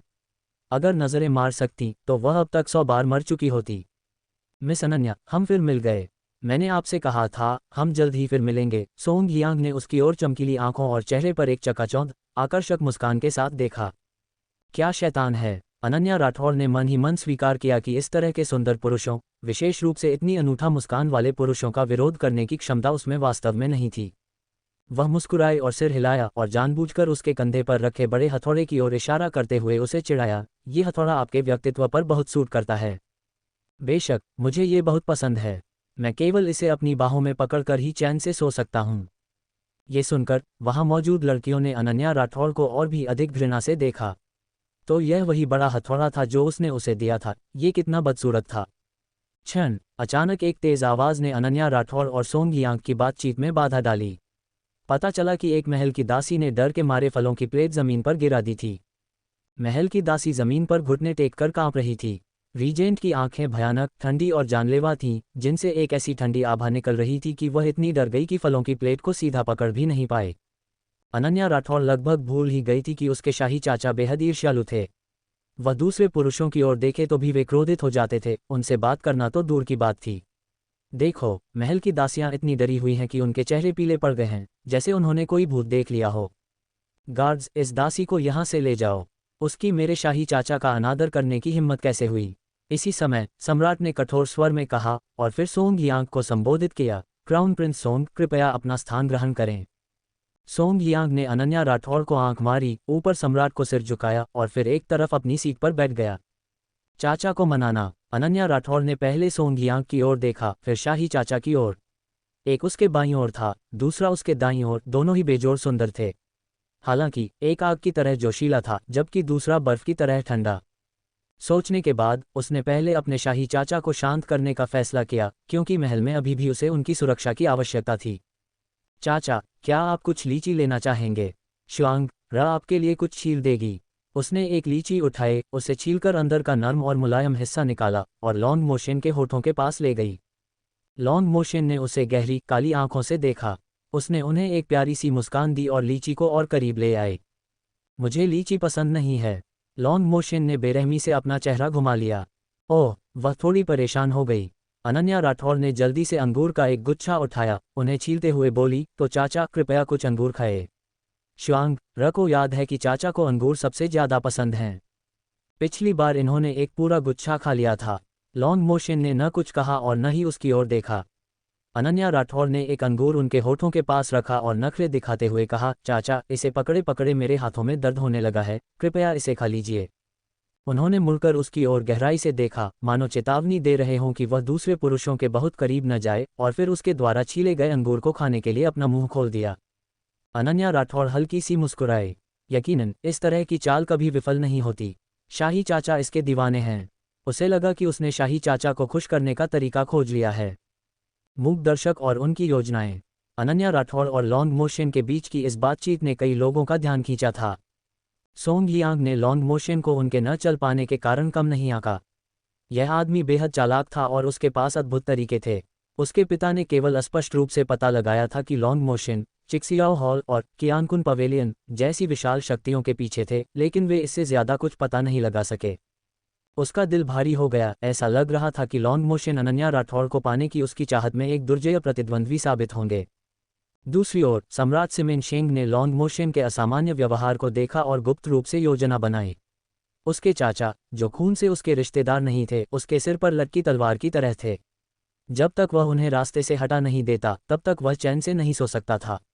उसने हमेशा सोचा था कि उसके चाचा की कोई कमजोरी नहीं है, लेकिन अब ऐसा लग रहा था कि अनन्या राठौड़ उनके लिए अलग थी। अगर वह अनन्या राठौड़ को छीन सके और उनके पसंदीदा व्यक्ति का उपयोग करके उन्हें अपने ही हाथों से मार सके, तो ये कितना संतोषजनक होगा। सिमेन शेंग सम्राट की आंखों में एक चालाक चमक कौंध गई। ड्रैगन चोगा पहने उसके सुंदर चेहरे पर गहरी साजिशें उभर आई थीं। वह बस लॉन्ग मोशन को जल्द से जल्द नीचे गिराना चाहता था, वरना उसे लगता था कि उसके सिर पर मंडराता ये साया कभी नहीं हटेगा। इसलिए वह बेताबी से चाहता था कि अनन्या राठौड़ उसकी महिला बन जाए, ताकि वह उसका इस्तेमाल उसे मारने के लिए कर सके। सिमेन शेंग की नज़रों में अनन्या राठौड़ को आसानी से हेरफेर किया जा सकता था। महिलाएं पैसे और सत्ता से ज्यादा कुछ नहीं चाहतीं। एक देश के शासक के रूप में उसने उसे साम्राज्य का पद देने का प्रस्ताव रखा था, और उसके पास मना करने का कोई कारण नहीं था। इसके अलावा उसने सुना था कि वह पुरुषों की शौकीन है और उसने एक बार अपने चौथे भाई सिमेन कांग का पीछा किया था। वह खुद को काफी सुंदर मानता था, अपने चौथे भाई से कहीं बेहतर। हालांकि वह लॉन्ग मोशन जितना अच्छा नहीं दिखता था, लेकिन लॉन्ग मोशन एक अपंग विकलांग था और उसके पास एक अपंग से कमतर महसूस करने का कोई कारण नहीं था। ये सोचकर उसके चेहरे पर एक मुस्कान आ गई और उसकी आंखें आत्मविश्वास से भरी थीं। उसे लगा जैसे उसने पहले ही लॉन्ग मोशन के चेहरे पर चोट, आश्चर्य और दुख के भाव देख लिए हैं, जब कुछ समय बाद अनन्या राठौड़ की लंबी तलवार लॉन्ग मोशन के सीने में आर पार हो जाएगी। भोजन परोसो, सिमेन शेंग ने जोर से कहा। भोज के बाद वह अनन्या राठौड़ को ढूंढने जाएगा। उस जैसी महिला को कुछ बार धैर्यपूर्वक मनाने से जीता जा सकता था। स्पेस स्टोन का उपहार। अनन्या राठौड़ डाइटिंग पर थी, इसलिए उसने भोज में ज्यादा कुछ नहीं खाया। अपने चाचा को शांत करने के लिए उसने अपना अधिकांश समय उन्हें भोजन परोसने में बिताया।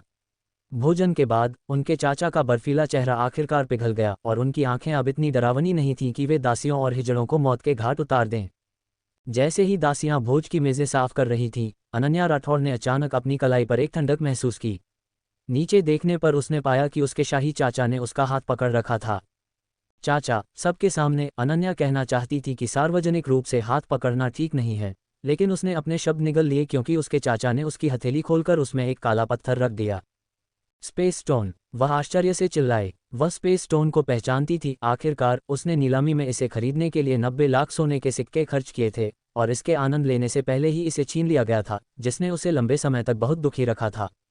लेकिन उसके सामने वाला स्पेस स्टोन मूल अंडे के आकार के पत्थर से 2 गुना बड़ा था, लगभग उसकी हथेली के आकार का।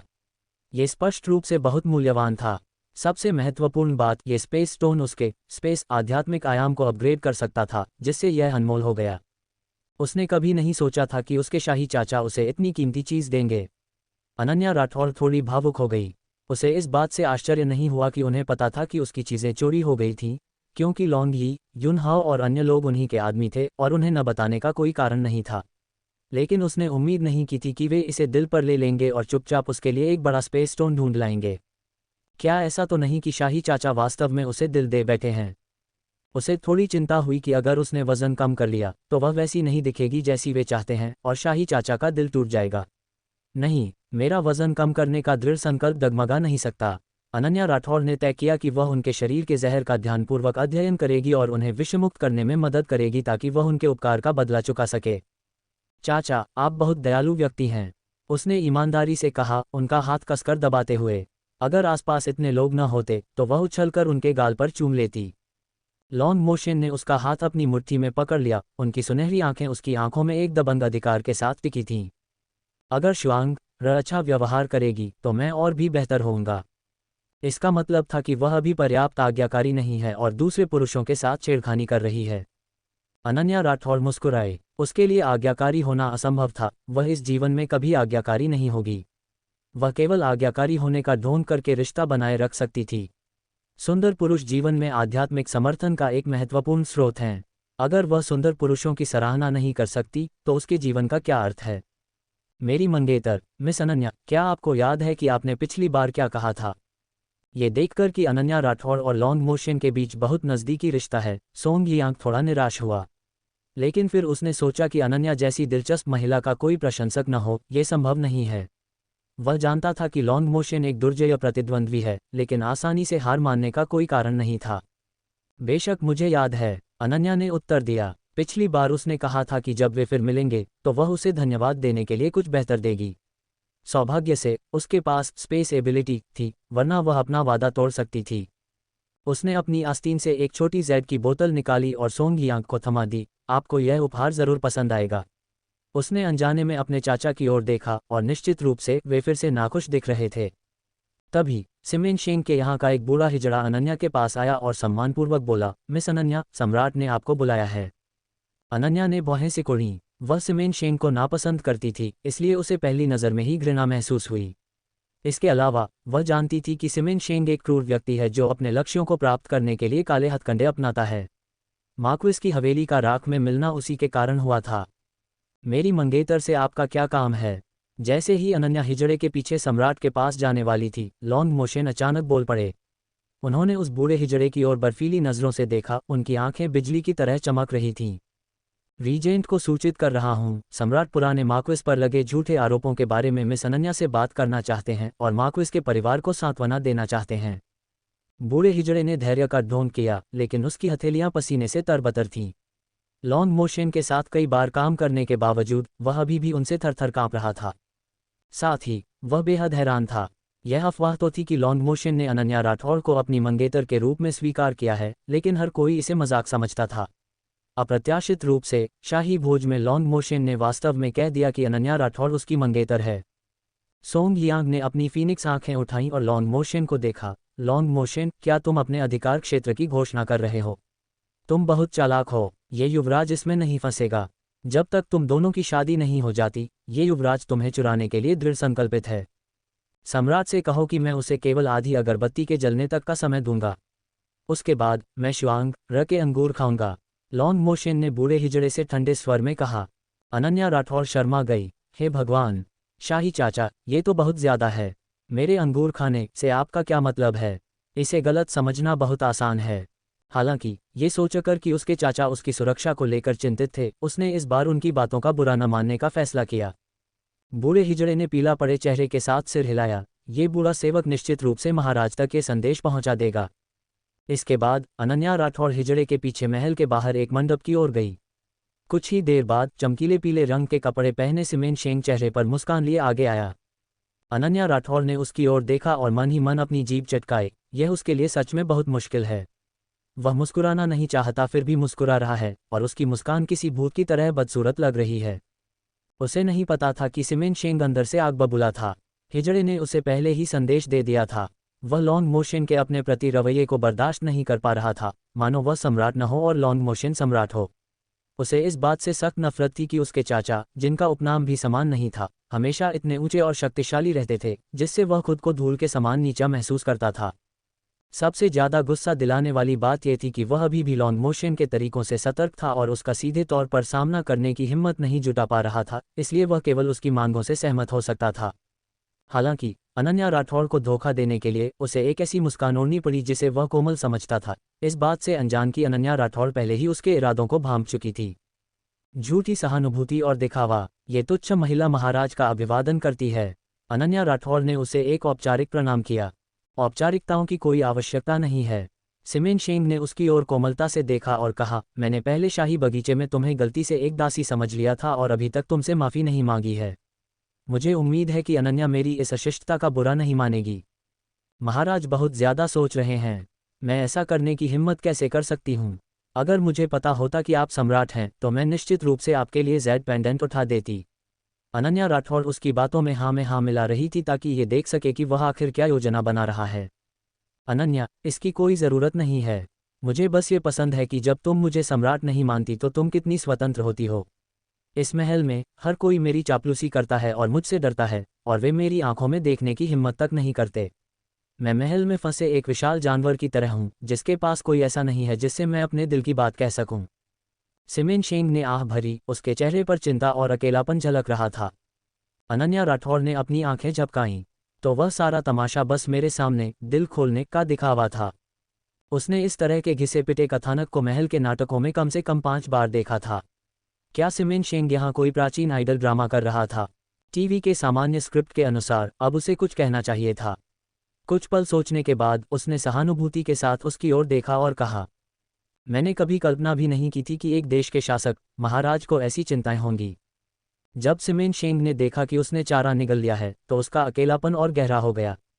उसने अचानक उसका हाथ पकड़ लिया और गंभीरता से कहा, अनन्या, मुझे लगता है कि तुम उन चापलूस महिलाओं से अलग हो।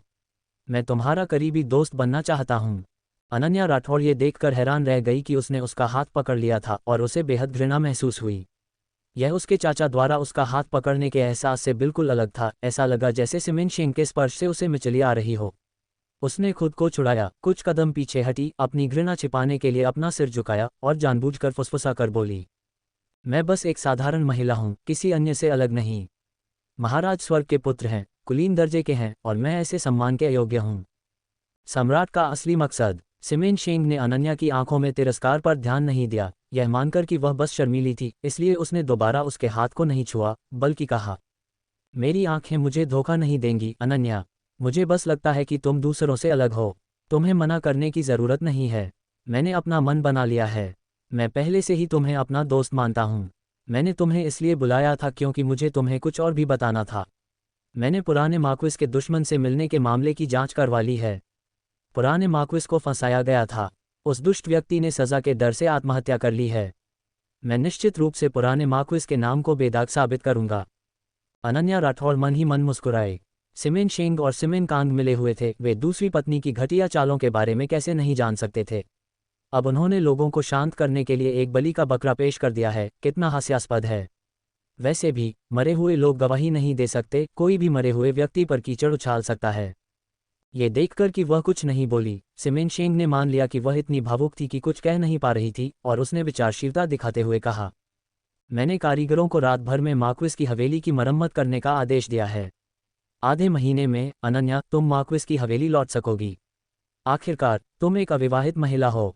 मुझे चिंता है कि अगर तुम शाही चाचा के महल में रहोगी तो लोग तरह तरह की बातें करेंगे। वह पहले से ही जानता था कि लॉन्ग मोशन अनन्या राठौड़ के साथ अलग तरह का व्यवहार करता है, इसलिए अनन्या राठौड़ को अब राजकुमार की हवेली में रहने की कोई आवश्यकता नहीं थी। कहीं ऐसा ना हो कि उसके मन में लॉन्ग मोशन के लिए भावनाएं विकसित हो जाएं और वह बेकाबू हो जाए। अनन्या राठौड़ अभी भी ये पता नहीं लगा पा रही थी कि सिमेन शेन का असल उद्देश्य क्या था। ऐसा लग रहा था कि उसके मन में उसे लेकर कुछ योजना थी, लेकिन उसे अभी भी ये देखने की ज़रूरत थी कि वह क्या थी। इसलिए उसने आश्चर्य की एक झलक दिखाते हुए उसे धन्यवाद दिया, जिससे सिमेन शेन बहुत खुश हुआ। ये देखकर कि आधी अगरबत्ती के जलने का समय बीत चुका था, सिमेन शेन की उसे और अधिक बातों में उलझाए रखने की हिम्मत नहीं हुई। वह लॉन्ग मोशन को अच्छी तरह जानता था, उसे पता था कि अगर उसने उसकी बात नहीं मानी तो उसे निश्चित रूप से एक भारी झटका सहना पड़ेगा। बाहर ठंड है, अनन्या, तुम्हें पहले अंदर जाना चाहिए, सिमेन शेन ने बहुत शिष्टाचार के साथ कहा। अनन्या राठौड़ उससे दूर जाने के लिए बेताब थी, इसलिए उसने एक औपचारिक प्रणाम किया और वापस लौट आए। ईर्ष्यालु चाचा और रीलगार वाइन का जाल।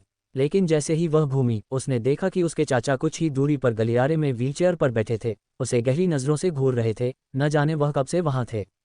एक पल के लिए उसे अपराध बोध की चुभन महसूस हुई, लेकिन फिर उसने सोचा उसने उनके साथ कुछ भी गलत नहीं किया था, तो अपराध बोध महसूस करने की क्या बात थी।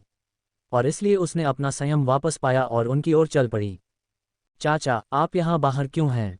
वह स्वाभाविक रूप से उनके पीछे खड़ी हो गई और उनकी व्हीलचेयर को धकेलने लगी। व्हीलचेयर पर काफ़ी बर्फ गिरी हुई थी, जिससे लग रहा था कि वह काफ़ी देर से वहां थे। मुझे उम्मीद है कि उन्होंने सिमेन शेन को मेरा हाथ पकड़े हुए नहीं देखा होगा। ये ईर्ष्यालु आदमी निश्चित रूप से फिर से उसी मूड में है। अनन्या राठौड़ के सिर में दर्द होने लगा था और वह जल्दी से वजन कम करने के लिए बेताब थी, अन्यथा अगर उसके चाचा हमेशा ईर्ष्या करते रहेंगे तो वह क्या करेगी। वापस महल के भोज कक्ष तक पूरे रास्ते उसके चाचा ने उससे एक भी शब्द नहीं कहा। ऐसा लगता है कि इस बार उन्हें मनाना इतना आसान नहीं होगा। अनन्या राठौड़ ने अपनी सीट पर लौटने और वही चाल दोहराने की योजना बनाई, उनके लिए फिर से अंगूर छीलने की, लेकिन इससे पहले कि वह कुछ कदम आगे बढ़ा पाती, राजकुमारी त्यानजियांग ने उसके रास्ते को रोक लिया। उसके हाथ में शराब का एक प्याला था। अनन्या राठौड़, पिछली बार मैं गलत थी। मैं यहाँ तुमसे माफ़ी मांगती हूँ। शराब का ये प्याला पियो और इसे मेरी माफ़ी समझो, राजकुमारी त्यानजियांग ने जोर से चिल्लाकर कहा। हालांकि वह माफ़ी मांग रही थी, लेकिन उसके भाव और लहजे में ईमानदारी का कोई नामोनिशान नहीं था। अनन्या राठौड़ ने राजकुमारी त्यानजियांग की ओर देखते हुए एक दुष्ट हंसी हंसी। तुम्हें क्या लगता है कि सिर्फ तुम्हारे कहने से मुझे इसे पीना ही होगा? राजकुमारी त्यानजियांग, माफ़ी जैसी कोई चीज़ ऐसे नहीं होती। अगर तुम ईमानदारी से माफ़ी मांगने वाली हो तो तुम्हें इसे साबित करके दिखाना होगा। राजकुमारी त्यानजियांग ने कभी उम्मीद नहीं की थी कि अनन्या राठौड़ उसे मना करने की हिम्मत करेगी, लेकिन फिर उसने इसके बारे में सोचा और महसूस किया कि अनन्या राठौड़ ने निश्चित रूप से रीलगार वाइन को सूंघ लिया होगा। वह इसे पीने की हिम्मत नहीं कर रही थी, इस डर से कि उसका असली चेहरा सामने आने से हर कोई डर जाएगा। इसलिए राजकुमारी त्यानजियांग ने उपहास किया और भीड़ से कहा, क्या आप जानते हैं कि अनन्या राठौड़ इस राजकुमारी की शराब पीने की हिम्मत क्यों नहीं कर रही है? क्या आप जानते हैं कि अनन्या राठौड़ इस राजकुमारी की शराब पीने की हिम्मत क्यों नहीं कर रही है? राजकुमारी त्यानजियांग ने अपनी शराब का प्याला पकड़ा और उसकी नज़र हर किसी पर पड़ी। हर कोई उलझन में दिख रहा था, लेकिन लियू जियाओ ने एक उपहास भरी मुस्कान दी और दया की दृष्टि से अनन्या राठौड़ की ओर देखा। इतने सारे रईसों के सामने बेइज्जत होना निश्चित रूप से बहुत ही अप्रिय एहसास होगा। राजकुमारी त्यानजियांग ने जोर से बोलना जारी रखा, क्योंकि अनन्या राठौड़ ने एपिफिलम इंटॉक्सिकेशन खाया है।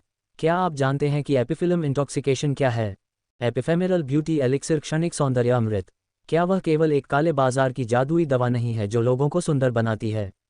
चूंकि इसे बहुत अधिक नकली माना जाता है, इसलिए इसे खुले तौर पर बेचने की सख्त मनाही है। क्या अनन्या राठौड़ ने ये निषिद्ध दवा ली है? किसी ने चिल्लाकर कहा। बिल्कुल सही, अनन्या राठौड़ इसलिए सुंदर हो गई क्योंकि उसने एपिफिलम इंटॉक्सिकेशन लिया। हर कोई अनन्या राठौड़ की बदसूरत प्रतिष्ठा को जानता है, वह एक बदसूरत राक्षस है। यही कारण है कि वह मेरे हाथ में रीलगार वाइन पीने की हिम्मत नहीं कर रही है, क्योंकि अगर वह इसे पीती है तो उसका असली चेहरा सामने आ जाएगा और उसे डर है कि वह सबको डरा देगी, इसलिए वह इसे नहीं पी रही है। राजकुमारी त्यानजियांग ने उपहास और मजाक उड़ाया। वह शाही चाचा को दिखाना चाहती थी कि अनन्या राठौड़ वास्तव में किस तरह की इंसान है, और यह कि इस तरह की महिला उनके बगल में खड़ी होने लायक बिल्कुल नहीं है। ये सुनकर हर कोई हैरान रह गया और उनके चेहरों पर एक उपहास भरी मुस्कान आ गई, जैसे वे कोई तमाशा देख रहे हों। अफवाहें और सच। मू निंगज्यू और मू निंगवेई दोनों बहनों को विशेष रूप से बहुत खुशी महसूस हुई। अनन्या राठौड़ ने आज रात सारी महफिल लूट ली थी। महल के भोज में कई कुलीन युवा पुरुषों ने उसकी ओर दिलचस्पी से देखा था। अगर वह इतनी मोटी न होती तो शायद सारे पुरुष आज रात उसे घेर लेते। इतना होने पर भी उसके दोनों ओर डोंगचेन साम्राज्य के क्राउन प्रिंस सोंगयांग और रीजेंट लॉन्ग मोशेन बैठे थे। ऐसा नज़ारा किसी को भी ईर्ष्यालु बना सकता था। अप्रत्याशित रूप से अनन्या राठौड़ एपिफिल्म इंटॉक्सिकेशन लेने के बाद सुंदर हो गई थी। पता चला कि वह पतली नहीं हुई थी। अब हर कोई इंतजार कर रहा था कि वह रीलगार वाइन पिए और अपना असली रूप दिखाए। उन्हें यकीन था कि क्राउन प्रिंस सोंग और लॉन्ग मोशेन ये देखकर हैरान और आग बबूला हो जाएंगे। अनन्या राठौड़ लगभग हंस पड़ी। ये एपिफिल्म इंटॉक्सिकेशन क्या बकवास है। ये लोग मनगढ़ंत कहानियां बनाने में सच में बहुत माहिर हैं। राजकुमारी त्यानजियांग, आप इतनी निश्चित क्यों हैं कि मैंने एपिफिल्म इंटॉक्सिकेशन लिया है? उसने पूछा। मैंने तुम्हें कुछ दिन पहले ही देखा था और तुम उतनी पतली नहीं थी जितनी अब हो। इस दुनिया में ऐसी कोई जादुई गोली नहीं है जो किसी का वजन इतनी जल्दी कम कर सके। तुम कुछ ही दिनों में इतना वजन कम नहीं कर सकती। मुझे यकीन है कि तुमने एपिफिल्म इंटॉक्सिकेशन लिया है।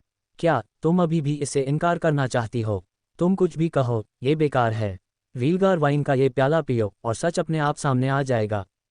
राजकुमारी त्यानजियांग ने कहा। सोंगयांग अनन्या राठौड़ के लिए खड़ा होना चाहता था। वह बिना शर्त उस पर विश्वास करता था और नहीं चाहता था कि उसे जरा सा भी अन्याय सहना पड़े। हालांकि अनन्या का चेहरा शांत और स्थिर रहा।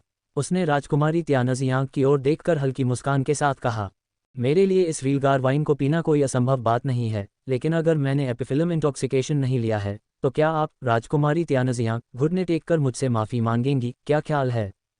राजकुमारी त्यानजियांग बस यही उम्मीद कर रही थी कि वह रीलगार वाइन पीकर शर्मिंदा होगी, इसलिए उसने तुरंत कहा, मैं ऐसा करने की हिम्मत क्यों नहीं करूंगी।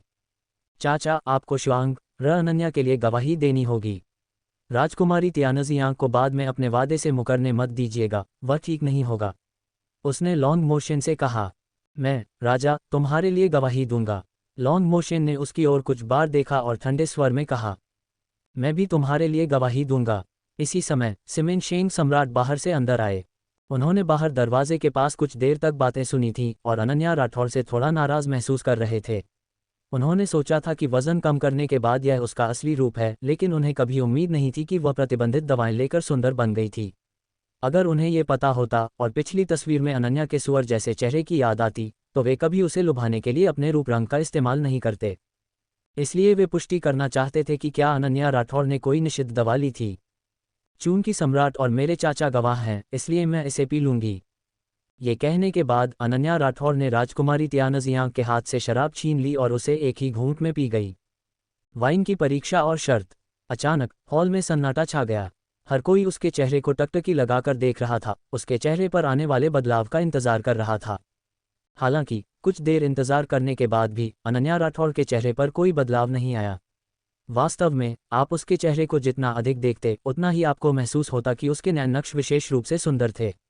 वह किसी भी कोण से सुंदर दिख रही थी और उसमें कोई खामी नहीं थी। असंभव, तुमने निश्चित रूप से रीलगार वाइन बहुत कम पी होगी। कोई है, शराब लेकर आओ। राजकुमारी त्यानजियांग ने जोर से चिल्लाकर कहा। उसका चेहरा अविश्वास से भरा था, उसकी आवाज़ मुर्गे की बांग की तरह फट रही थी। एक हिजड़ा जल्दी से शराब का एक पूरा घड़ा ले आया। अनन्या राठौड़ ने उपहास करते हुए कहा, राजकुमारी त्यानजियांग, बाद में वापस आकर यह मत कहना कि मैंने घड़ा खत्म करने के बाद भी पर्याप्त नहीं पी और फिर मुझे धोखा देने की कोशिश मत करना। राजकुमारी त्यानजियांग का चेहरा पीला और फिर हरा पड़ गया। 3 प्याले और पियो, और अगर कोई प्रतिक्रिया नहीं हुई तो मैं व्यक्तिगत रूप से घुटने टेककर तुमसे माफ़ी मांगूंगी। अनन्या राठौड़ ने राजकुमारी त्यानजियांग को ठंडी नज़र से देखा, मानो वह कोई जोकर देख रही हो। उसने शराब का घड़ा उठाया और एक सुंदर मुद्रा के साथ शराब को अपने मुंह में उड़ेल लिया। शराब उसके गले से नीचे उतरी। उसकी गर्दन गोरी और पतली थी, जिसने लोगों को अपना थूक निगलने पर मजबूर कर दिया। अजीब बात थी, वह स्पष्ट रूप से मोटी थी, तो फिर ऐसी मुद्रा शारीरिक प्रतिक्रिया आकर्षण क्यों पैदा करेगी? कई पुरुष उसे लालसा भरी नज़रों से घूरने लगे। लॉन्ग मोशन की ठंडी नज़र बर्फ की धार की तरह हर किसी पर पड़ी और सभी पुरुषों ने अनजाने में अपना सिर झुका लिया और अब वे अनन्या राठौड़ की ओर नहीं देख रहे थे। अनन्या राठौड़ ने आधा घड़ा शराब गटगट पी ली और फिर उसे नीचे रख दिया। लेकिन उसके चेहरे पर कोई बदलाव नहीं आया। शराब के कारण उसके गालों पर केवल हल्की सी लाली आ गई थी। नहीं, यह असंभव है। राजकुमारी त्यानजियांग ने सदमे में अपना सिर हिलाया। उसे विश्वास नहीं हो रहा था कि अनन्या राठौड़ ने एपिफेमेरल फ्लावर इंटॉक्सिकेशन नहीं लिया था। वह इतनी बदसूरत है, ये कैसे संभव है कि वह वजन कम कर ले और इतनी सुंदर बन जाए? राजकुमारी त्यानजियांग, आप हार गई हैं। अनन्या राठौड़ के होंठ धीरे धीरे ऊपर की ओर मुड़ गए। माफी और शाही चाचा का क्रोध। त्यानजियांग, तुम्हें अपनी बात का पक्का होना चाहिए, सिमेन शेंग ने गहरी आवाज में कहा। यह सत्यापित करने के बाद कि अनन्या राठौड़ वास्तव में ऐसी ही दिखती है और यह कोई मनगढ़ंत बात नहीं है, और जब वह वजन कम कर लेगी तो वह निश्चित रूप से और भी सुंदर हो जाएगी, सिमेन शेंग न्याय को बनाए रखने के लिए आगे आया। अपनी निष्पक्षता का प्रदर्शन करके वह निश्चित रूप से अनन्या राठौड़ की कृतज्ञता अर्जित कर लेगा। राजकुमारी त्यानजियांग आक्रोशित और ईर्ष्यालु दिख रही थी, लेकिन चूंकि उसके भाई सम्राट ने भी ऐसा ही कहा था, वह केवल अपने दांत पीस सकती थी और उसने घुटने टेक दिए। मुझे अफसोस है राजकुमारी त्यानजियांग, क्या आपने खाना नहीं खाया है? आपकी आवाज़ मच्छर की भिनभिनाहट से भी धीमी है। माफ़ी मांगने से पहले आप कुछ खा क्यों नहीं लेती? अनन्या राठौड़ ने अनिच्छुक राजकुमारी त्यानजियांग को देखकर कहा। राजकुमारी त्यानजियांग नफरत से भरी हुई थी, लेकिन ये देखकर कि उसके बड़े भाई भी त्योरियां चढ़ा रहे थे, वह केवल अपमानजनक तरीके से चिल्ला सकी, मुझे खेद है अनन्या राठौड़, मुझसे गलती हो गई, कृपया मुझे माफ़ कर दो। उसने मौखिक रूप से माफ़ी मांगी, लेकिन उसकी आंखें उन्मादी नफरत से भरी थीं। अनन्या राठौड़ ने उसकी दिव्य अग्नि चुरा ली, उसका प्यार चौथा राजकुमार छीन लिया और इतने लोगों के सामने उसे घुटने टेकने पर मजबूर कर दिया, जिससे उसकी सारी इज्जत मिट्टी में मिल गई। अगर उसने इसका बदला नहीं लिया तो वह राजकुमारी त्यानजियांग नहीं। अपनी गलतियों को स्वीकार करना और उन्हें सुधारना एक महान गुण है। मैं बहुत उदार व्यक्ति हूँ, इसलिए मैं तुम्हें माफ़ कर दूंगी। अनन्या राठौड़ ने हल्की सी मुस्कान के साथ कहा, एक ऐसा तरीका जो निश्चित रूप से लोगों को क्रोधित कर सकता था। राजकुमारी त्यानजियांग अनन्या राठौड़ की इस बनावटी उदारता पर इतनी क्रोधित थी कि वह लगभग खून की उल्टी कर देती। हालांकि वह कुछ नहीं कह सकी और माफ़ी के लिए उसे धन्यवाद देना पड़ा, अन्यथा हर कोई उसे कृतघ्न एहसान फरामोश होने के लिए दोषी ठहराता। राजकुमारी त्यानजियांग, भविष्य में आपको कभी भी किसी के बहकावे में नहीं आना चाहिए। राजकुमारी त्यानजियांग के दांत पीसते हुए खड़े होने के बाद अनन्या राठौड़ ने लापरवाही से सारा दोष लियू जियाओ पर डाल दिया। लियू जियाओ चुप रही। क्या उसे लगा था कि अनन्या राठौड़ नहीं जानती कि वह वही थी जिसने ये परेशानी खड़ी की थी? अब यह अच्छा हुआ, राजकुमारी त्यानजियांग को इतना अपमान सहना पड़ा और अपना गुस्सा निकालने के लिए उसके पास कोई जगह नहीं है। लियू जियाओ उसके लिए बस एक आदर्श पंचिंग बैग शिकार है। यही बात इसे दिलचस्प बनाती है। हवेली वापस चलो। जैसे ही वह हंस रही थी, अचानक उसे अपने चाचा की बर्फीली आवाज़ सुनाई दी। महल का भोज अभी आधा ही हुआ है, शाही चाचा अभी से अपनी हवेली क्यों लौट रहे हैं? सिमेन शेंग ने मुस्कुराते हुए पूछा। सभी के आश्चर्य के लिए लॉन्ग मोशन ने उन्हें पूरी तरह से नज़रअंदाज कर दिया, केवल अनन्या राठौड़ को एक ठंडी नज़र दी। अनन्या राठौड़ जानती थी कि ईर्ष्यालु राजा फिर से नाराज़ हो गया था। उन्होंने कहा कि वह जा रहे हैं और उसे निश्चित रूप से उनके पीछे जाना ही था। इस गहरे महल में उनकी सुरक्षा के बिना वह गारंटी नहीं दे सकती थी कि उसका सामना किस चीज़ से होगा। इसलिए वह जल्दी से उनके पीछे खड़ी हो गई, उनकी व्हीलचेयर को धकेला और उसी रास्ते से वापस चली गई जिस रास्ते से वे आए थे। सिमेन शेंग वहीं खड़ा रहा, उसकी मुस्कान धीरे धीरे जम गई, उसकी मुठ्ठियां भिंची हुई थीं और उसकी आंखें खून से लाल हो गई थीं। लॉन्ग मोशन, वह मुझे एक सम्राट को बिल्कुल भी गंभीरता से नहीं लेता।